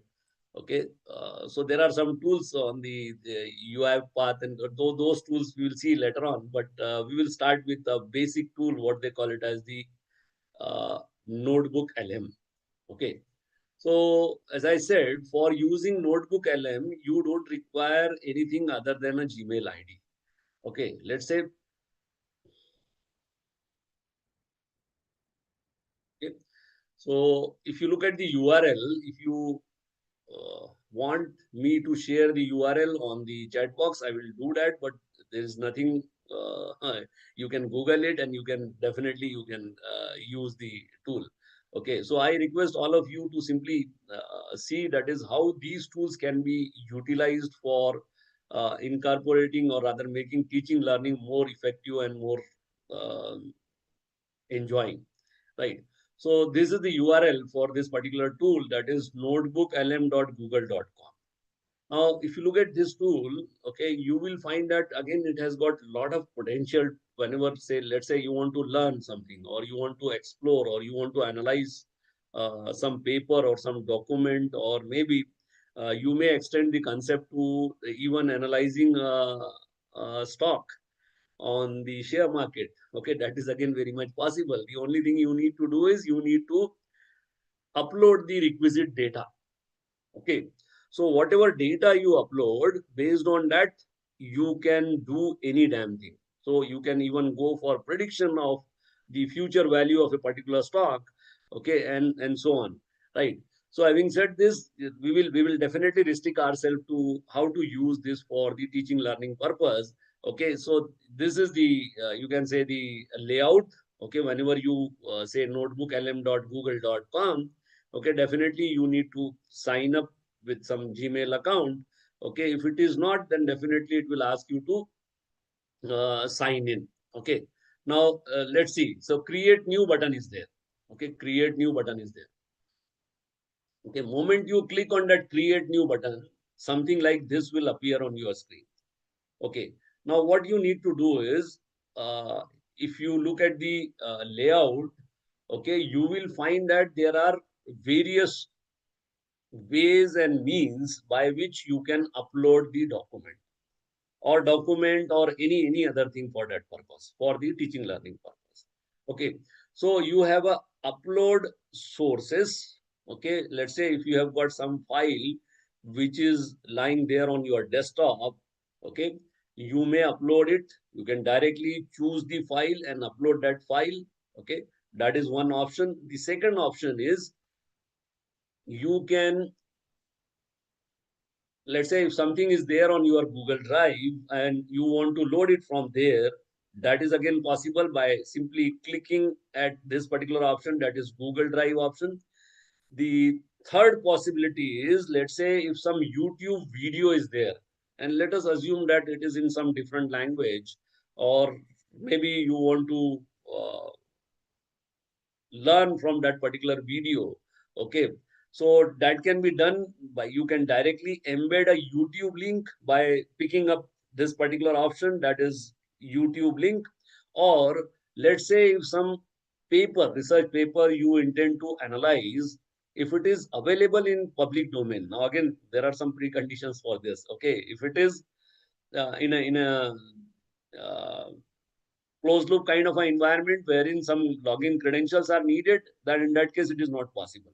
But as long as it is available in public domain, that is wherein you don't require any login ID and password to access that resource, you can very well copy and paste that URL here. So nowadays, a lot of publications are there which are of open access sort. So you can directly link, you can directly fetch that document directly without even downloading that document on your desktop. Okay, so this is possible with the help of this second, rather the third option. And the fourth one is, let's say if you have copied something, okay, you want to paste it as it is, that is again possible. So copy and paste, okay, that option is again there.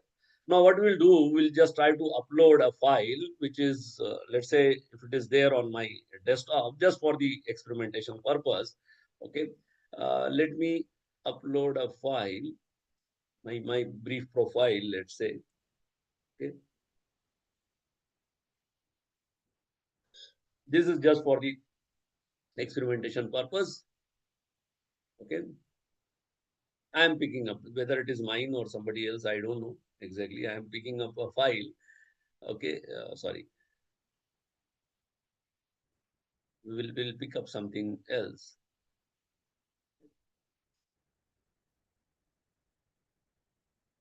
because it is not mine. Okay, what I thought it is mine. Okay, let me check.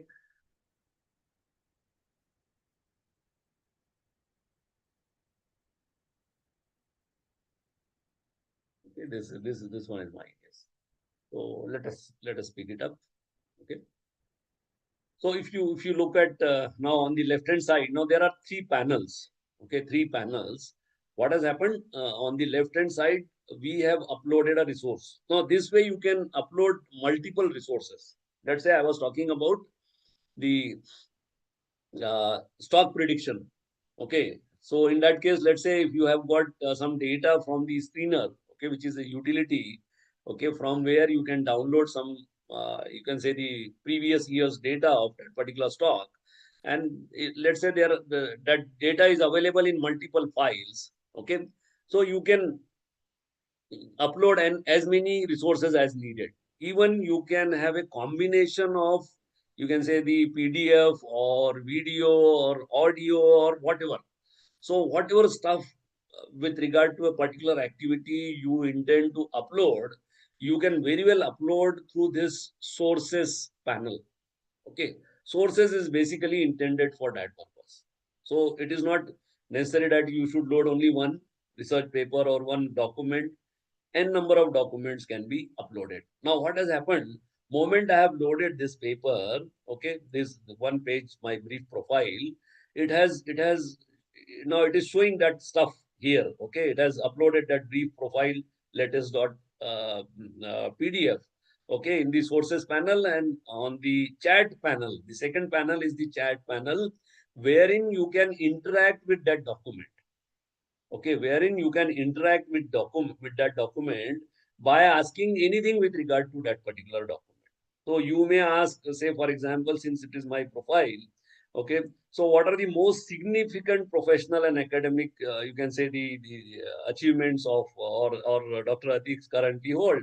Okay, that is what I am firing. Okay, so it is coming up now. It is analyzing that document and it is coming up with various aspects in that regard. Okay, whatever is relevant, that is coming out automatically. Okay, so you can chat. What I'm trying to say is you can chat. Okay, this is the, you can say the very basic part of it. But apart from this, you have got very many things which you can do on the right hand side. So there is a panel called studio. Okay. Now, what is there in that studio? Let's say English is a foreign language for us, and we many times we do not understand English. Okay, because it is definitely a foreign language for us. Let's say we want to translate that document, or we need to convert this file, PDF file, into a audio or a video file in a particular language, in a particular Indian language, more specifically. Okay, so you can do that in studio functionality. So wherein you have got options like create an audio overview in Hindi, okay, Gujarati, Marathi, and whatnot. Okay, let us try to pick Marathi in this case. Okay, so I'm saying create an audio in Marathi. Okay, okay, focus on specific sources. Now I'm saying generate. Okay, so what will happen now? This will take a little bit more time because what is happening, the activity is being is taking place at the Google Cloud. So definitely it will consume some time, but this functionality is there. So on the similar line, you can create a video overview. Okay, what it will do, it will translate. Now, the beauty of this audio or video is that is it will be a podcast kind of a video or audio. Okay, wherein the discussion between two person will be there. One person will be asking the question, and the second one will be replying to those questions. Right. So say this is an audio overview. Still, it is working on it. Okay, so that is the important part. Okay, audio or video in a language, okay, which you are comfortable with. Okay, then you can create a mind map. Okay, for teaching learning purposes, normally we require this. Okay, that is, let's say if you want to create a mind map, simply click on that. Okay, now it is generating a mind map for me. Apart from that, you can create a quiz. So by simply clicking on this quiz button, directly you can create a quiz, or you can create a flashcard kind of a question answers. Okay, wherein this is the another important thing. Then then you have slide deck, okay, and whatnot. Under reports, again you have got very many possibilities. Okay, let me show you. That is, create your own report, briefing doc, study guide. Okay, which is usually required for teaching learning purposes. Okay, or maybe a blog post, professional biography, consultant profile, career snapshot. Now all these reports will be based on the kind of input you have provided, right? So you may generate that. You may generate that by simply clicking on that, right? So that is again possible. Let me show you the mind map. Now it has been generated. So this is a mind map. As this is only one page document wherein only 7-8 sections are there. So that's why it is giving me something like this, right? So mind map is possible. Then what other things are there? So let's try to have a look at that. Is it will come back in a few minutes. Okay, still it is working on it. But apart from this, you have other functionalities like say quiz I was referring to. So quiz can be created. Okay, so based on one source, it is creating a quiz. Okay, so this is again a very fantastic tool for teaching learning purposes. And the beauty of this tool is it addresses the localization aspect. Okay, like stuff it will generate in your local language. Okay, at present it has got some limited language support, but in future definitely whenever I used to log in, okay, every time I used to find some additional language over there, some additional in English, Indian language is there. Okay, so this is the video which has been created. Let us play it.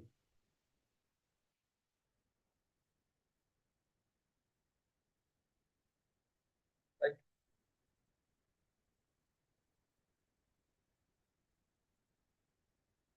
I think the first option which we have selected, it was in, right, it was in English. Okay, that's why it is giving in English. That Hindi wala is under process right now.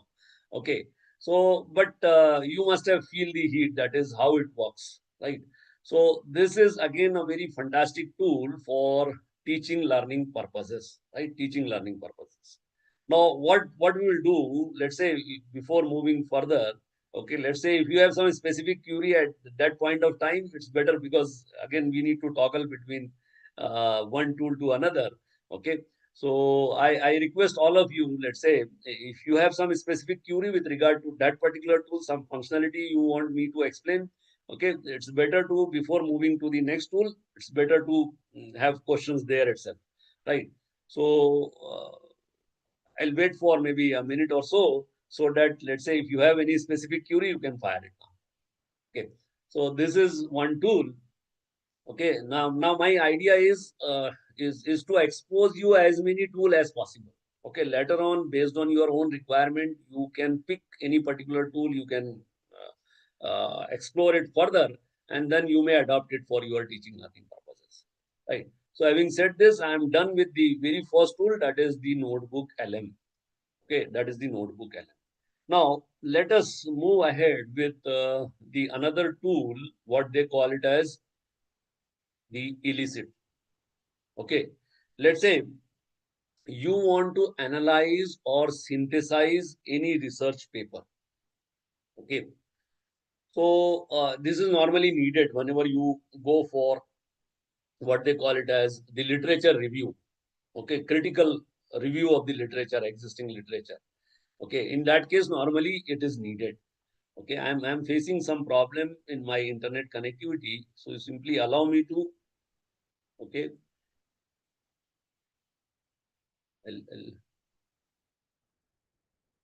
I hope my entire screen is visible to you.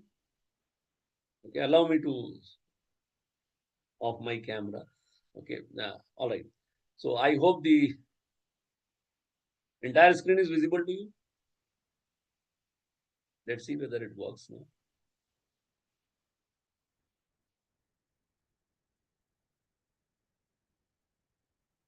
Okay, so this illicit we'll just try to have a look at.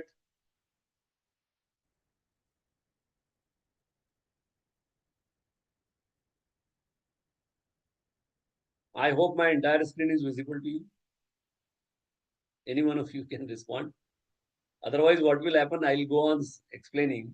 Okay, and later on you will come up with something, sir. Your screen is not visible. Yes, sir. It is visible. Is it visible, sir? Is Yes. it visible? Okay.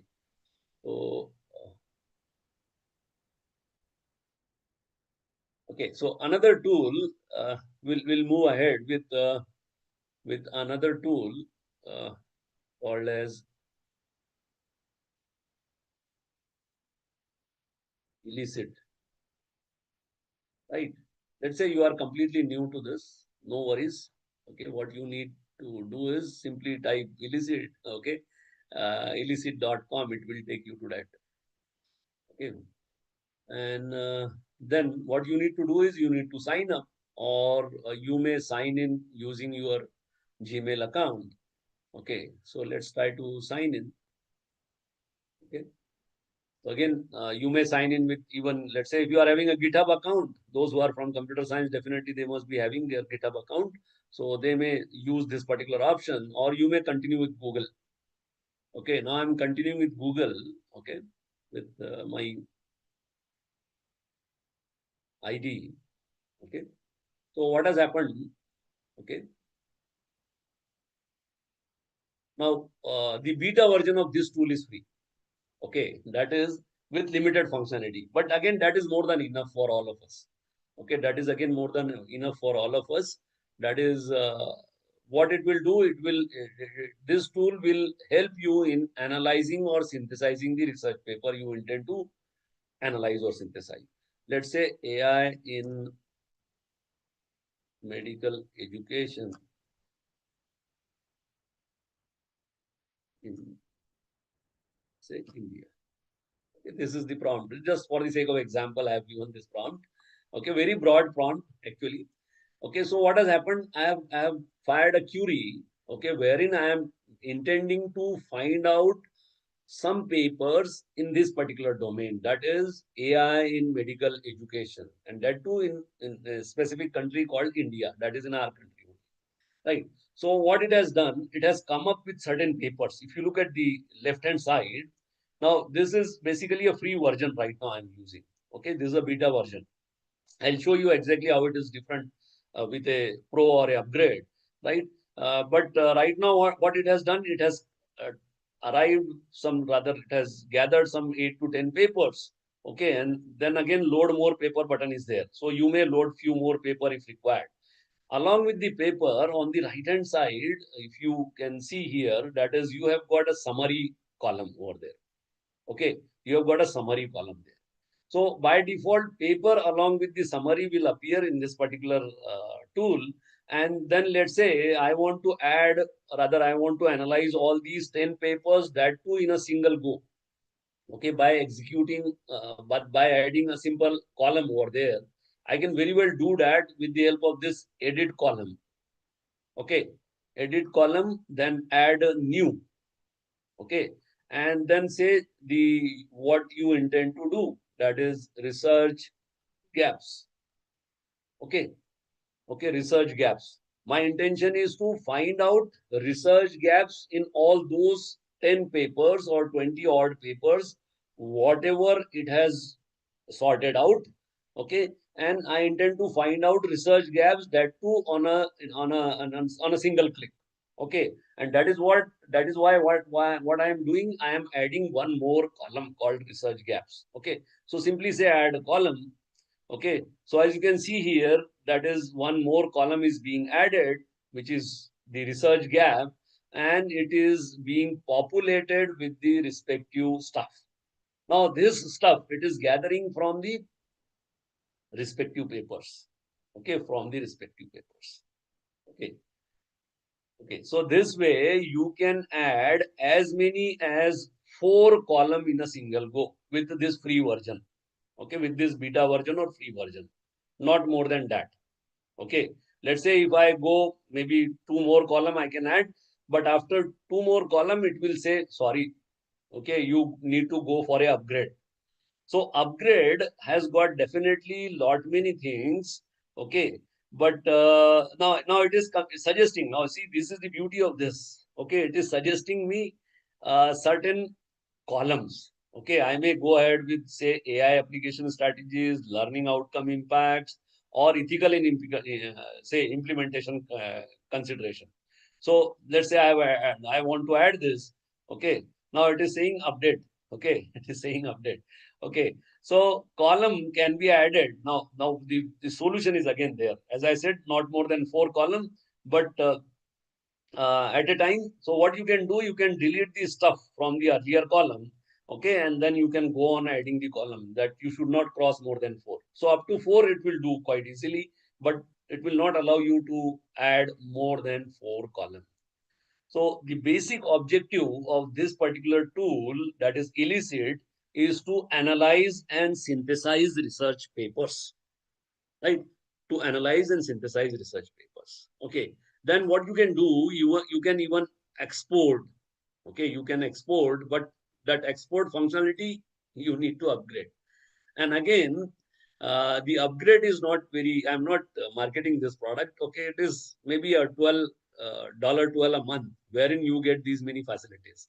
So even you can export to CSV or XLS, right? Various file formats are being supported. So you can have that functionality. Okay, or otherwise you can pick up this stuff and you can copy and paste. Okay, you may do that. You may do that quite easily, right? So this is how you can use this Elicit. Okay, so if you have any specific query with regard to this, you can fire it now. Otherwise, we'll move ahead with some other tool. Hello, I hope you will are with me, right? All right. Now let us move further with some tool wherein the another tool is, let's say, the research rabbit. Yes. Yes, anybody wish to ask something, you can unmute from madam or sir, whoever wish to ask anything. Okay, so this is a research rabbit. Okay, research rabbit .ai. Okay, so research rabbit will help you in, again, see, whatever tools I am showing you, I am trying my level best to show you something wherein we are not making any ethical compromises, right? So for literature survey, for analysis and synthesis, that is, these are all routine tasks whenever you carry out research. And for doing all these regular or routine activity, which requires, you can say, a lot of time and energy, if you can use these tools and you can make your job little bit easier, there's nothing wrong in that. So Research Rabbit is basically used for identifying the real literature in your domain. Okay. And that too, you may ask, sir, you may argue that, sir, what is wrong in Google? Okay, Google or any search engine for that purpose. Nowadays, what is happening? Again, Google is working on that. Google is providing you AI-based search and so on. But this tool has got little bit more in terms of features. Okay, so let me demonstrate you again. For using this tool, you don't require anything else other than your Gmail ID or maybe any social media ID. Many times it allows you to use even your Facebook account. Okay, that is again possible. Okay, so this is my account right now. Now, once again, we will type something AI in drug discovery. Right? Intentionally, I am keeping it open, wide open. Okay, so what has happened? It has come up with certain papers. Okay, AI in drug discovery. Okay, it was wide open. Okay, no geographical indications, nothing like that. So it has come up with certain papers. Now, what you can do, you can carry out this search and you can set certain things in that regard. That is, let's say you are looking for a specific author, you can click this authors tab, or maybe references or citation, okay, or maybe a specific keyword, or you want to restrict your search to maybe only 5 years down the line, that is from 2020 to 2025 or 2014 to 2025, you can do that. Okay, and let's say whether you are searching, you intend to search for quartile war genre or Q1, Q2, Q3 and Q4, that can be done quite easily. Let's say I am interested in only Q1 Scopus index. Okay, any specific H index you are looking for, that can be set here. Okay, that is again possible by simply dragging. Okay, and whether you intend to go for only open access or whatever, or whether you intend to see whether you intend to see some retracted papers in this domain, that is again possible, right? So you can set all these filters and then again go for a search. Okay, but in certain features it may ask you to go for a subscription. But let's say what you can do free of cost, that we will see. Okay, so let us pick up any particular paper. Okay, and now what it is giving me, it is going, it is diving deeper to this article, whatever article which I have selected. Okay, it is giving me the references. Okay, the cited by how many, and not only that, how this work is related with others. Now if you look at this, okay, what has happened? This Qureshi paper 2023, which I have randomly picked up. Okay, so how it is related with the other author's paper? Okay, so it is coming up with a beautiful diagram which shows the, you can say, the timeline, what has happened from that particular paper and how it has created some impact on the future research and so on. So these diagrams can be very well sorted out, and then you may even filter out some specific author if you are looking for. Okay, so it will give you some diagrammatic representation as well. Okay, which will ease your job. Okay, which will ease your job. So this is a research rabbit. Okay, this is research rabbit. Again, the beta version is free. The pro you need to pay. Okay, you can create certain libraries. Even you can, let's say, something which you have already compiled. You have got some 8 to 10 papers or 20 odd papers in your hand. Okay, which you have created a Zotero collection. Okay, so that Zotero collection can be directly linked to this. Okay, that is again possible. So it has got fantastic facilities. Okay, for literature survey. Right. So Research Rabbit is another important tool. Okay, which you can exploit for carrying out literature survey. On the similar line, we have another tool, what they call it as the connected papers. Right. So connected paper will again give you more or less similar kind of stuff. Okay. Again, it will show you the connectivity between the authors. There, so you can build graphs, beautiful graphs. Okay. So let's say in this case, we'll just try this connectedpapers.com. Okay. Again, you need to log in. Okay. As I said, you may continue with your Gmail account. Okay, or whatever you have at your. Okay, so I'll be continuing with my Gmail.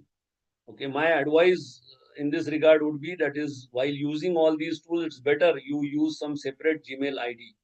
Okay, because what happens, the beta version of all these tools is completely free, but the pro version is paid. So you may feel like that your mailbox will be flooded with all those kind of emails, okay, asking you to go for a subscription. So my advice would be, it is better to create a separate email ID for doing all this dummy ID, whatever you name it. Okay, and then start using by that particular ID and create your accounts, or all these accounts, whatever I am referring to. So AI in, let's say,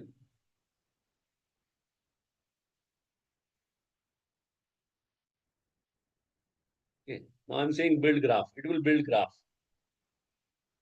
Okay, now it is coming up with all those things. Okay, now the beauty of this is, again, it is giving you, just like the Research Rabbit.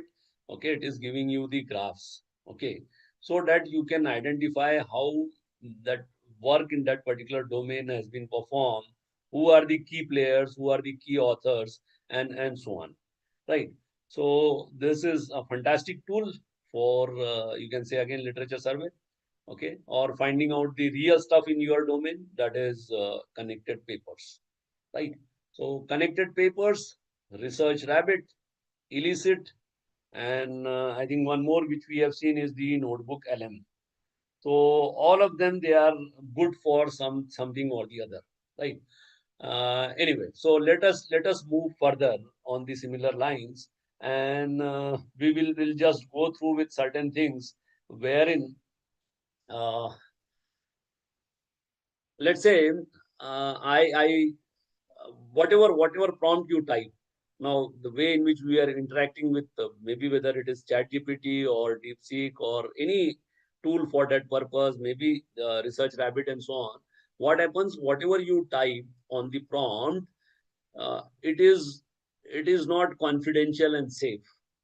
Okay, but let's say you want to make use of these tools and you want to carry out some confidential activity. Say, for example, you want to set question paper for the ensuing sessional examination to be organized by your department. Okay, so if you use this tool, so there is every possibility that your API keys and the your prompt along with the responses, okay, it will be at stake, right? In a sense, maybe security and all those aspects. So how to safeguard yourself from all those risks? So, and still you want to use these tools. So what is the solution? So there is one fantastic solution, what they call it as the notebook LM. Okay, let me show you this utility. Okay, notebook LM. Oh, sorry, I'm sorry, LM Studio, right? I'm really sorry, LM Studio. Okay, and it is freely available. Okay, it is freely available. What you need to do is you need to download this LM Studio. As you can see here right now, okay, this is the link, LM Studio AI on your computer. Okay, so it is a framework. Okay, it is a framework which you can very well download on your machine, and then you can populate that framework with various tools, various LLM tools, definitely large language model tools. Okay, say for example, now whatever once you have done this, okay, whatever interaction you will have with that tool, it will be saved on your local machine. So there is no possibility of compromising on your secrecy or privacy. Okay, and whatever are the responses, again that can be saved on your local machine. So you can very well safeguard yourself from all those issues, that is the security and privacy issues, using this framework. Now, what is the problem with this tool? This, even though it is a you can say it is a framework which is freely available, you can very well download it. But the issue is this is as you can see here, the download button. Okay, you can directly download this, download for Windows. Okay, so you can download it. After downloading, the issue is you can install it. Once you install it, the problem is this is a very resource hungry tool. That is, for using this tool, you have to have minimum Core i7 processor, okay, desktop or laptop, whatever you are using, along with some good amount of primary memory and sufficient amount of hard disk. Okay, because as I said, it is a resource hungry tool. I'll show you that how it works. Right, I have downloaded it, I've installed it on my machine. Okay, let me show you that is how it works. Right, so this is LM Studio, as you can see here. Now I'm loading it.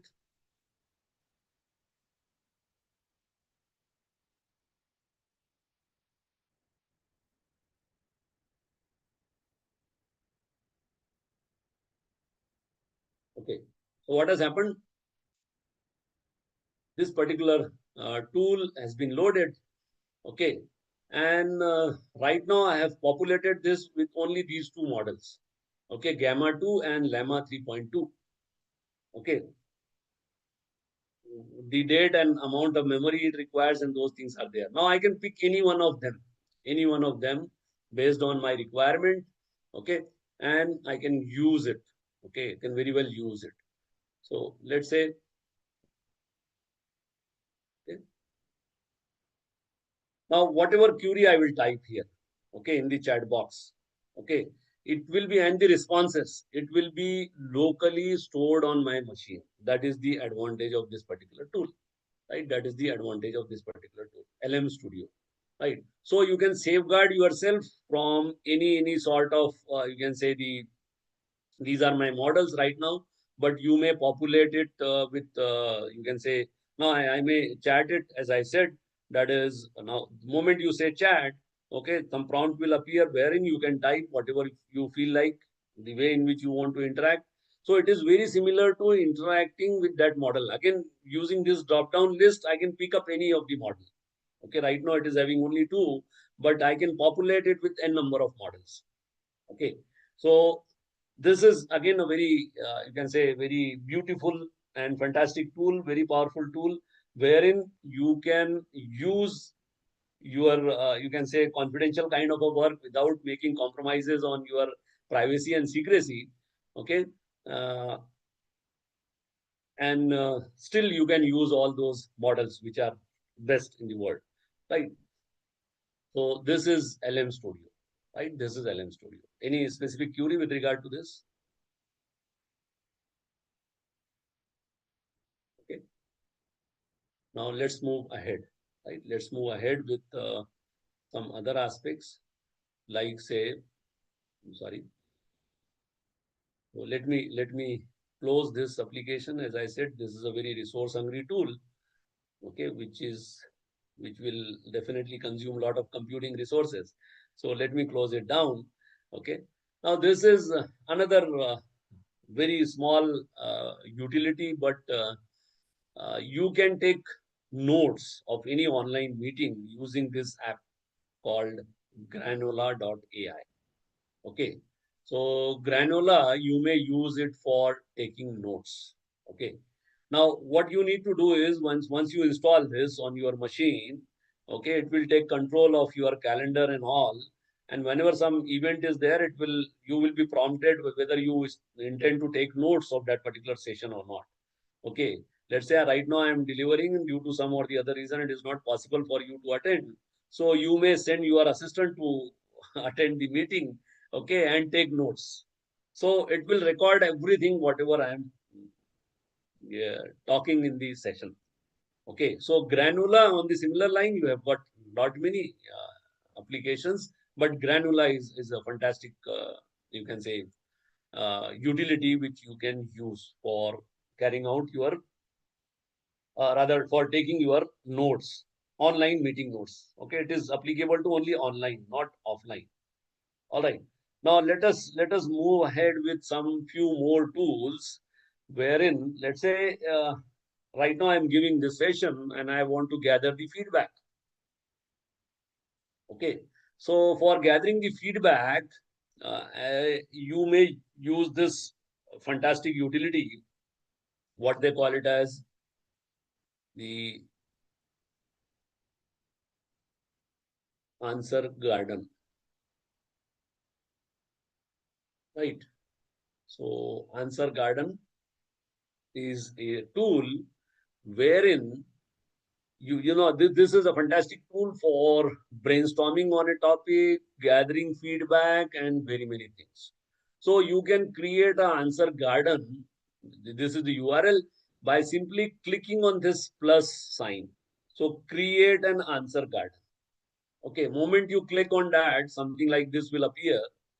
Okay, all right. Now it is get 7-day trial, sign up again. The beta version is free. Okay. So let's say I intend to take a feedback.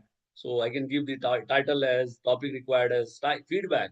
Okay. Now these are the various mode in which you can execute this feedback session. Maybe you can go in a brainstorming mode or a classroom mode or a moderator mode or a logged mode, right? So each one of them is again the beauty of this is the participants are not allowed to give answers more than 20 or 40 characters long. That is the limit.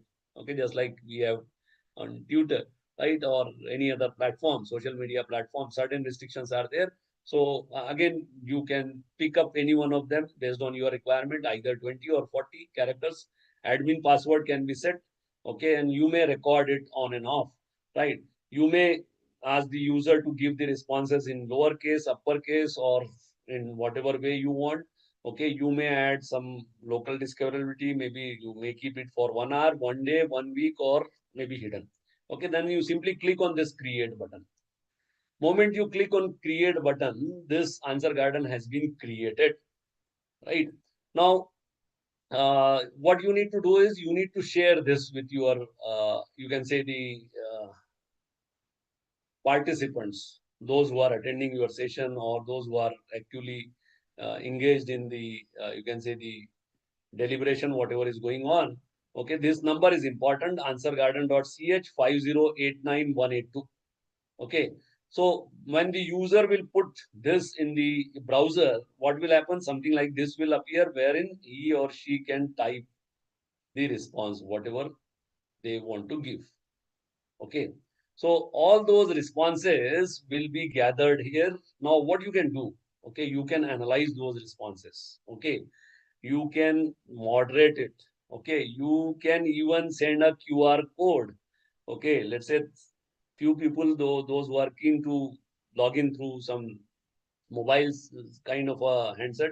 Okay, so they may use that QR code. Then you may moderate, you may expand, you may export the responses and whatnot. You can share it with your research community or the student community, whatever is needed. Okay, so this is Answer Garden. This is again very fantastic tool for gathering the feedback or maybe brainstorming on a particular topic. Right.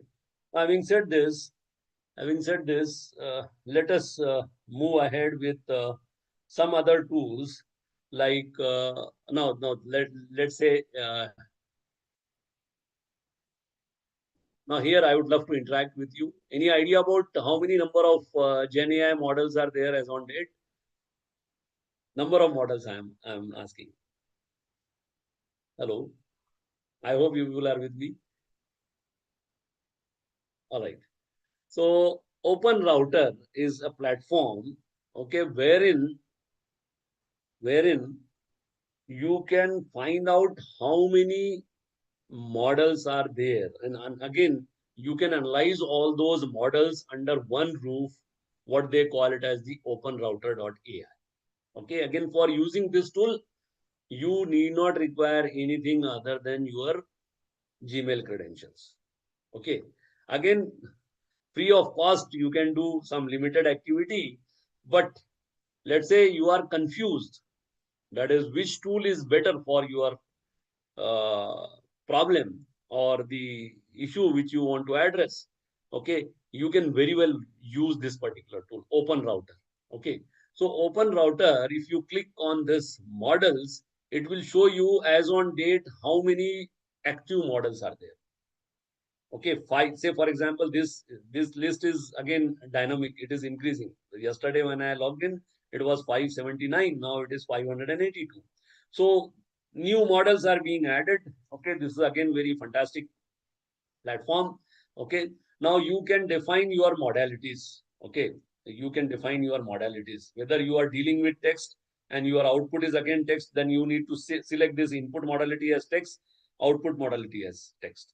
Let's say you are dealing with images, input is image, output is image, you may go ahead with this, right? So input modalities, output modalities, okay, and just try to recall our yesterday's discussion wherein I have told you that is what is prompt, what are the various parameters and how to set all those parameters.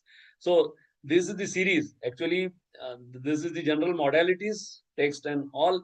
Okay, then the series like say GPT, Claude, okay, Gemini, and there are many, Cohere, DeepSeek, and so on. Okay, then there are categories like say programming, role play, marketing, and so on. Okay.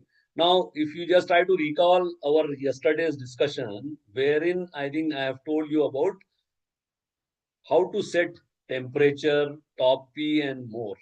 Okay, so that can be done quite easily here, right? So you can play with those frequency penalty, absence presence penalty, okay, then max token, all those things can be very well set here, right? So you can play with all those things. Then who are the providers? Providers are the companies, okay, the companies, those who have developed it, and they are selling it for the marketing purpose. So maybe Alibaba Aeon Labs or Alibaba Cloud and so on. Okay, these are the various providers. Okay, so you may select any one of them as per your own need. Okay, then model authors. Okay, who are the model authors? Okay, so let's try to look at this. Now, the beauty of this is you can compare the responses of more than one model by chatting directly with numerous models on a single go. Say, for example, text modalities I have picked up, again, text modalities I am picking up. Okay, it has come up with certain models. Okay, now I want to chat with all these 5-10 models in a single go. Okay, apart from that, let's try to chat with this. Okay, simply click on this chat. Okay, now all those models I can directly chat. Okay, and now here, whatever I'll type, what it will do, AI in robotics. Okay. So it is giving me responses. Now I can compare the responses. Okay, I can compare. Now, right now it is giving me some auto router, only one model. I may pick up the another model. Okay, I may pick up another model. Now I have picked up another model. Now it is giving me the responses with regard to this model. Okay. Now, this way you can add up in any number of model. You can compare their responses. Then you can take a final call which particular tool is best for the area you are looking for. Okay. Apart from that, it gives you a ranking of all the models. Okay. Say, for example, okay, now say, look at this grow code. Okay. By XAI, okay, 1.3 tokens and so on. Okay, it is giving me it is not only giving me the leaderboard. Okay, it is giving me the, you can say, the market share, which particular tool is having, what is the market share of that particular tool, Meta Llama, okay, Quen. Okay, this I think probably we have used while going for this LM Studio and so on, right? So OpenAI, DeepSeek, okay, and then category wise, okay, category wise. So you can take then the languages, okay, languages again. You can look at any particular model, okay. You will be surprised to know that as far as this model is concerned, that is XAI Grok Code Fast One, okay, it is number one in programming, number two, #2, meaning thereby, it is second in academia, okay, and third in healthcare, and fifth is translation, and sixth in science. Okay. So you can compare this, with any other model. Okay, you can pick up any other model and you can take a comparative study, okay, by simply a single click. And as I said, that is, you can even chat. Now it is giving me in terms of feature, which particular tool is having what kind of features and so on. So I can take informed decision. Okay, informed decision, that is for my job or for my task, which particular tool is the best one. Okay, which particular tool is the best one. Then you can chat, as I said, that is, you can chat with all of them in a single go.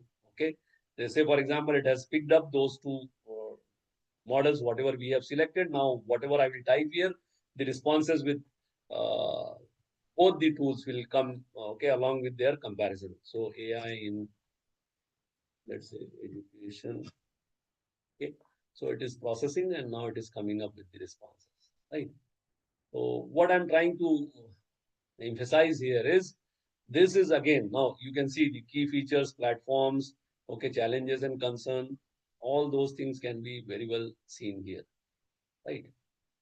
So these two, and then this way you can add up any other tool, okay, whatever you feel appropriate for that purpose, okay, and it will go ahead with analyzing with those aspects, right? So this is Open Router, okay, Open Router. I hope all of you are with me.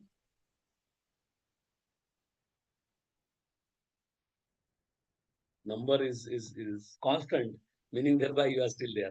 Anyway, so let me continue on some other aspects of. You can say this is a little bit more technical, okay, more technical, but actually not require any kind of computing skill or programming skills for using all these tools. Okay, so we have one separate category of tool. Okay, if you just try to recall, wherein I have told you in the beginning, that is one complete set of tool is there wherein we have robotic process automation, or that category is referred to as a RPA tool. Okay, what is so special about this RPA tool? It is R stands for robotic, okay, P for process, and A for automation. Okay, so robotic meaning thereby you can create an entity which has the capability to mimic human behavior. Now, you just try to recall our yesterday's discussion, okay, wherein I think I have told you that is all these AI tools are intended for mimicking human behavior.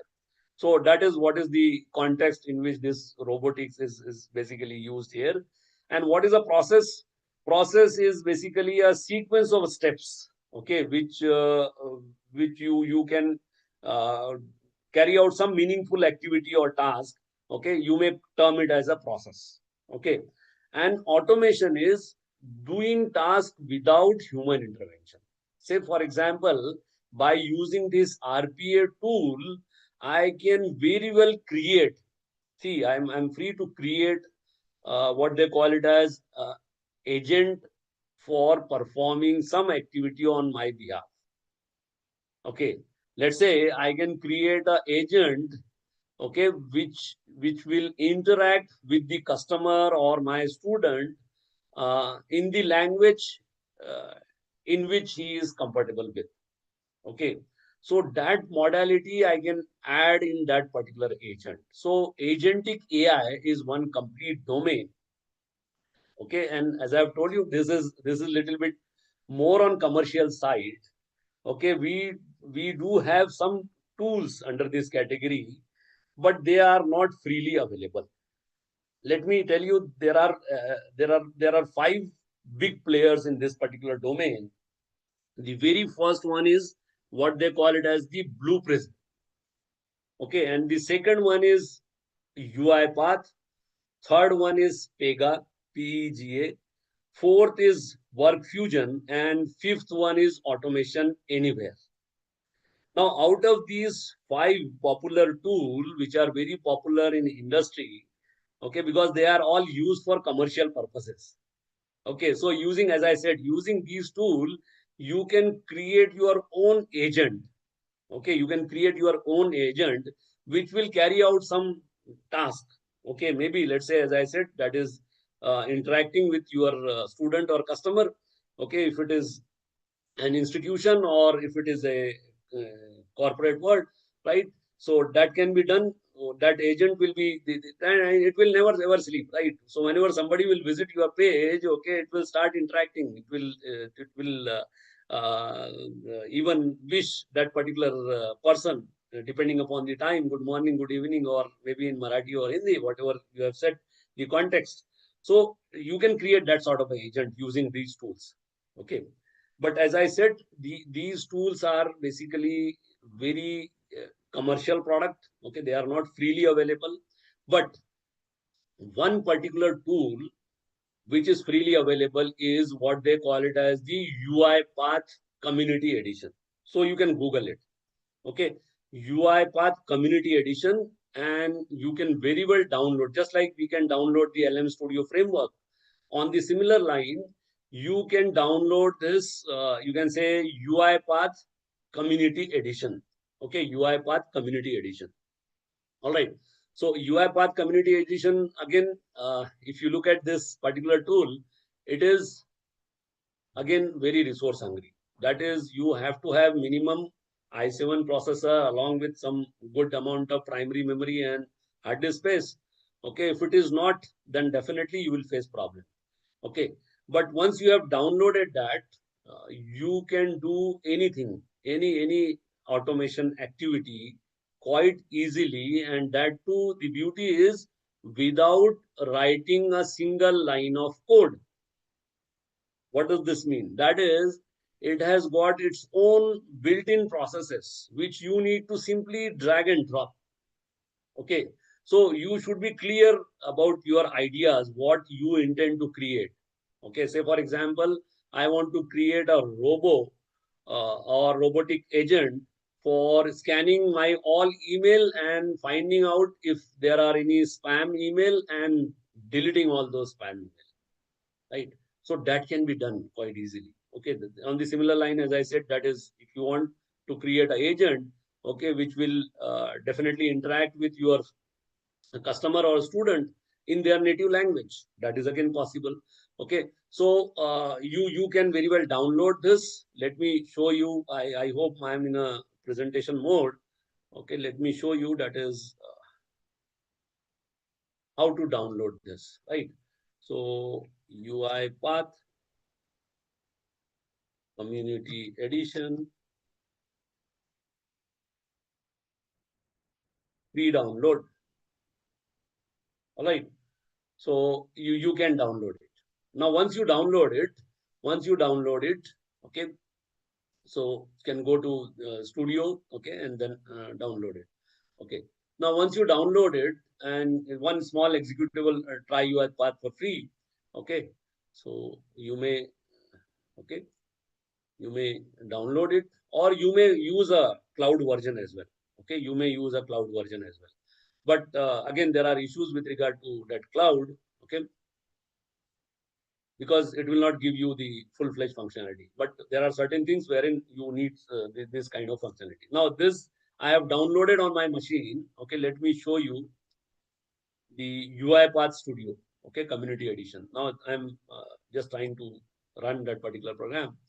Okay, here it is, UiPath Studio.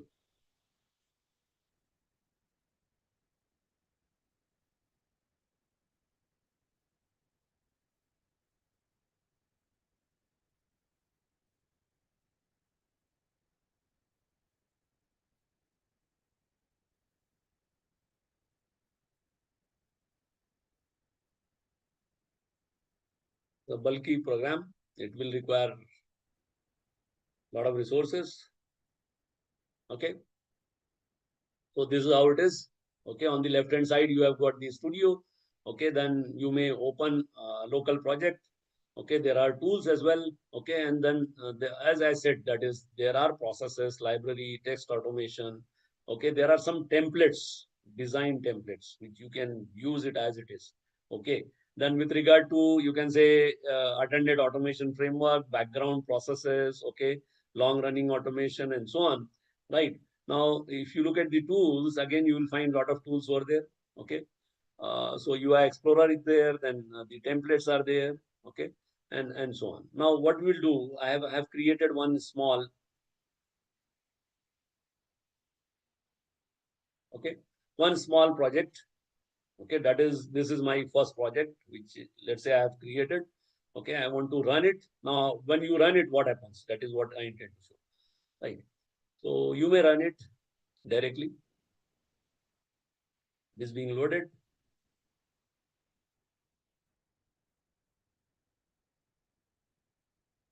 Right. So on the left hand side, as you can see here in the Explorer, you can find out various templates, whatever you intend to do. Right. Now it is creating all those resources. Okay. Then this is debug file. Okay, and then the test manager is there. So you can run it. Okay, you may run it. Okay. So what I did basically, I have created a small project wherein I've taken a sequence, first sequence, then input dialog and the message box. Only three things. Wherein I want to welcome the, you can say, the participants for this particular session. Okay, so I picked up a sequence. Okay, now you may ask, sir, where to get that sequence. So you can simply type here. Okay, if you type sequence, okay, sorry.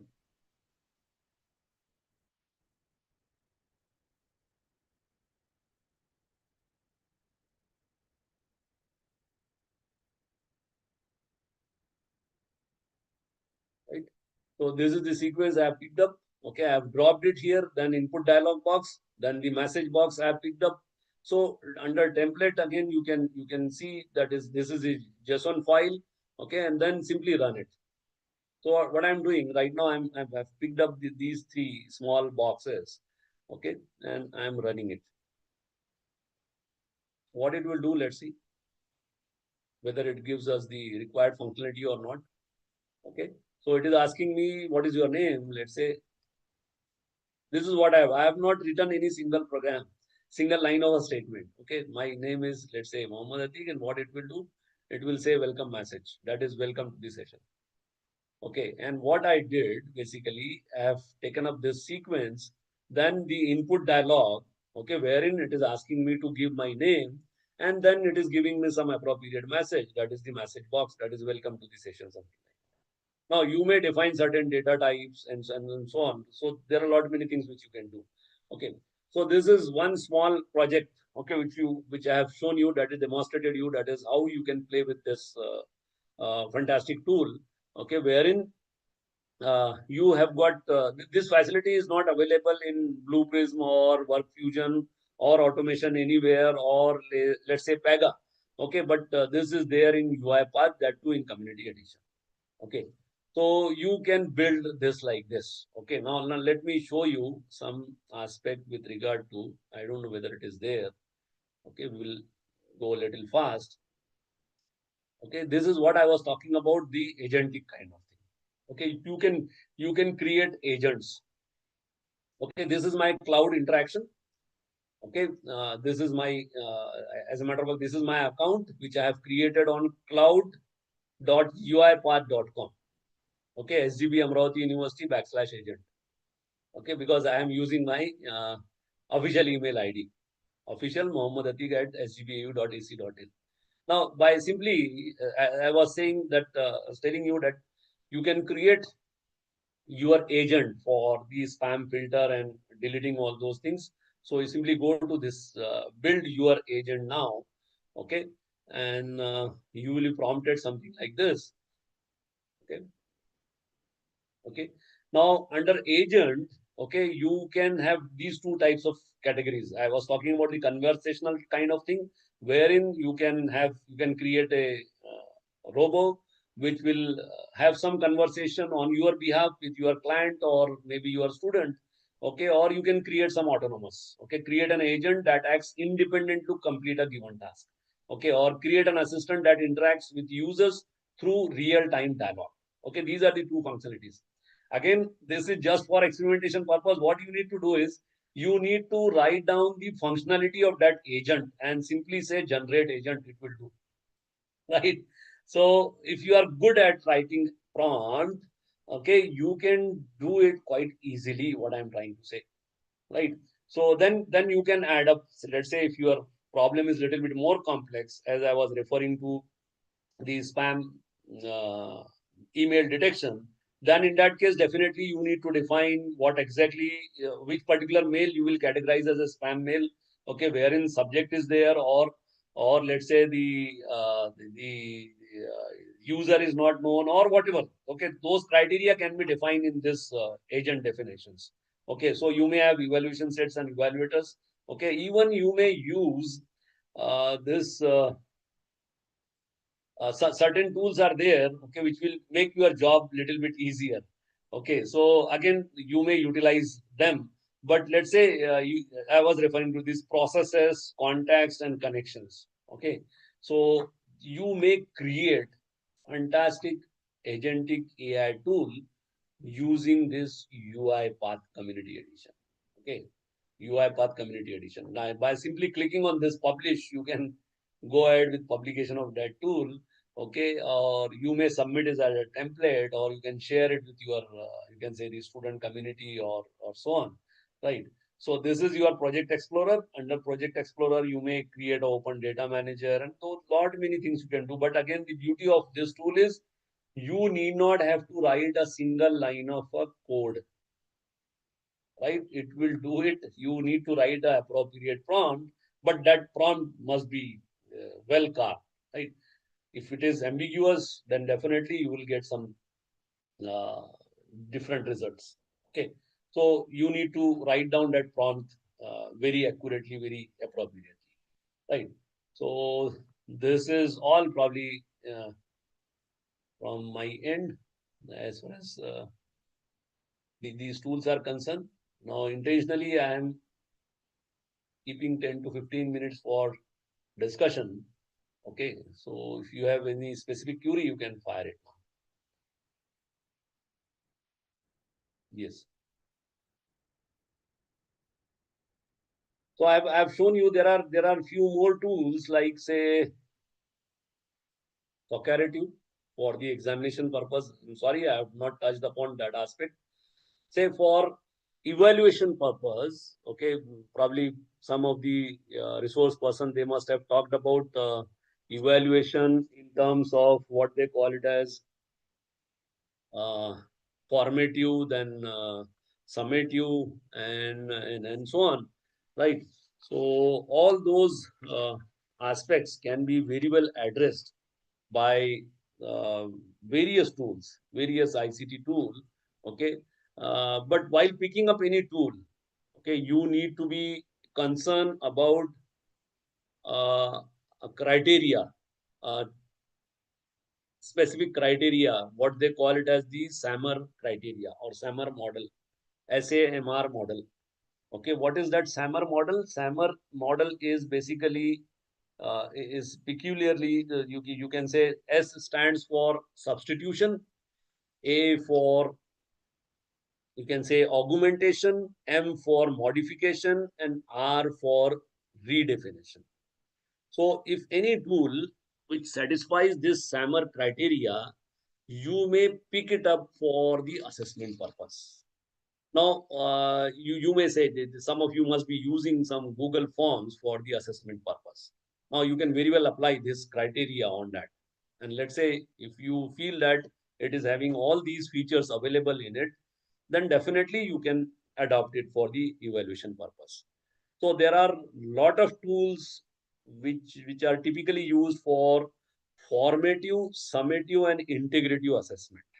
Okay, so few of them are using AI as well. Okay, for generation of questions and so on. But there are few tools which are conventional. Okay, say for example, one of the tool which is very popular is what they call it as the Socrative. Okay, so Socrative is a very important tool. Again, for using this tool, you don't require anything other than a Gmail ID. Okay, or maybe any social media account. Okay, so you may adapt to this Socrative. Again, it has got built-in AI functionality, which will help you in generation of you can say questions and answers. That is the question answer as well. That is the quiz and so on. Okay, but I don't think that we have much time. But if you allow me, I'll talk on that as well. Okay. So Socrative is one of them. Apart from Socrative, we have a few things on some other front, like say, if you want to create a what they call it as PowerPoint presentation. So Gamma is one of the most important tool. Okay, I will not be in a position to have hands-on on all these, but you can explore it later on your own, right? So Gamma AI or maybe you can say all those tools are there. Okay, then I think I have already talked about Research Rabbit, but Consensus is another tool which I forgot to mention. Okay, which you can use it for. It is basically a AI based search engine. Okay, so Consensus, CONSENSUS, Consensus. Okay, so that one you may try. Even you can try Chat PDF. Okay, then let's say if you want to go ahead with some sort of simulation. Okay, then NetLogo is there. Okay, which is again open source tool which is freely available for demonstrating some complex processes in a very simplified manner so that student can digest them easily, right? So these are all you can say these are all important tool. But while writing down, you can say Olama is again on the, just like we have seen Open Router, on the similar line we have Olama, which you can download, okay, on your local machine, and you can run your own model using this Olama. Okay, it is a framework which is very similar to your LM Studio. All right, then whenever it comes to what they call it as, there are certain things which I would love to share with you with regard to what they call it as the you can say the uh, tools wherein we have that is how to write an effective prompt and so on. So there are ways and means, but there are tools like say Explain Paper. Okay, Sky Space is another important tool which you can try some hands-on. Okay, but due to the paucity of time, it is not possible for us to go through all these tools. But later on, you can have some hands-on. And as far as prompt writing is concerned, I'll give you one simple tip that is, which I think again I forgot to demonstrate, is if you just try to recall, we have talked about what they call it as the role prompting. Okay, so it is advisable to follow a methodical step for writing prompts, wherein it's better that in the very first statement you assign some role, then you write down about the task you intend to carry out, then write down the instruction, and at the end you must provide some data. Okay, that is, if you just remember, that is, this is a very methodical approach which is very effective in addressing most of the you can say the problems. Okay, so if you follow these 4 steps, that is, in the very first statement, go ahead with the role, then the task, then the instruction, and at the end provide some data. So this is how it works, right? Then yup.ai, which is very similar to your Open Router, okay, wherein you can compare lot of tools, lot of AI tools, multiple AI models under one umbrella. So you may try some hands-on on this yup.ai. Okay. Now, again, while writing or crafting the prompt, if you want to emphasize on certain things, you can, just like we used to use bold. Okay, so you may use asterisks. Okay, you may enclose the, you can say the text in the asterisks so as to give emphasis on a particular aspect. Okay, or you may use, let's say you want to define some headline. Okay, headline 1, you may enclose that headline 1 in hashtag both the end, okay, beginning and end. If you use 2 hashtag, it will be treated as headline 2. If it is 3 hashtag on both the side, it will be treated as headline 3, and so on. So this is how basically this AI tools basically they work. Okay, now you may pose any query, whatever you feel like, with regard to whatever tools we have discussed today. Yes. Now it's almost, I was planning to close it little earlier, but almost 2:25. Okay, now the session is open for discussion. If there are any queries, you can fire it now, or you can paste your queries in or concern in your chat box as well.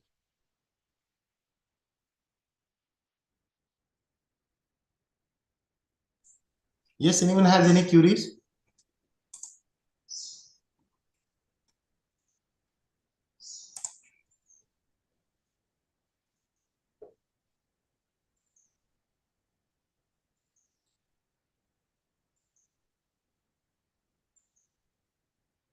Yes, participants, if you have any queries or the questions, you can directly ask to Professor Atik sir.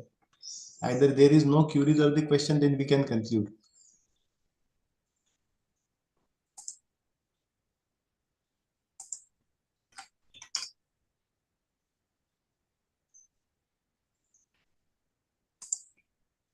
Sir, I think we should conclude.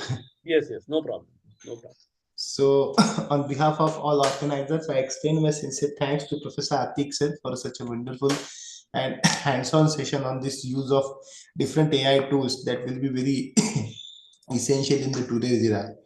I once again extend my sincere thanks, sir, to you for your precious time and such a wonderful and nice session. And with the kind consent of Professor Atik sir, I would like to declare that this session will be over here and we will meet tomorrow. Thank you, sir. Thank you, and thank you all the participants. Thank you.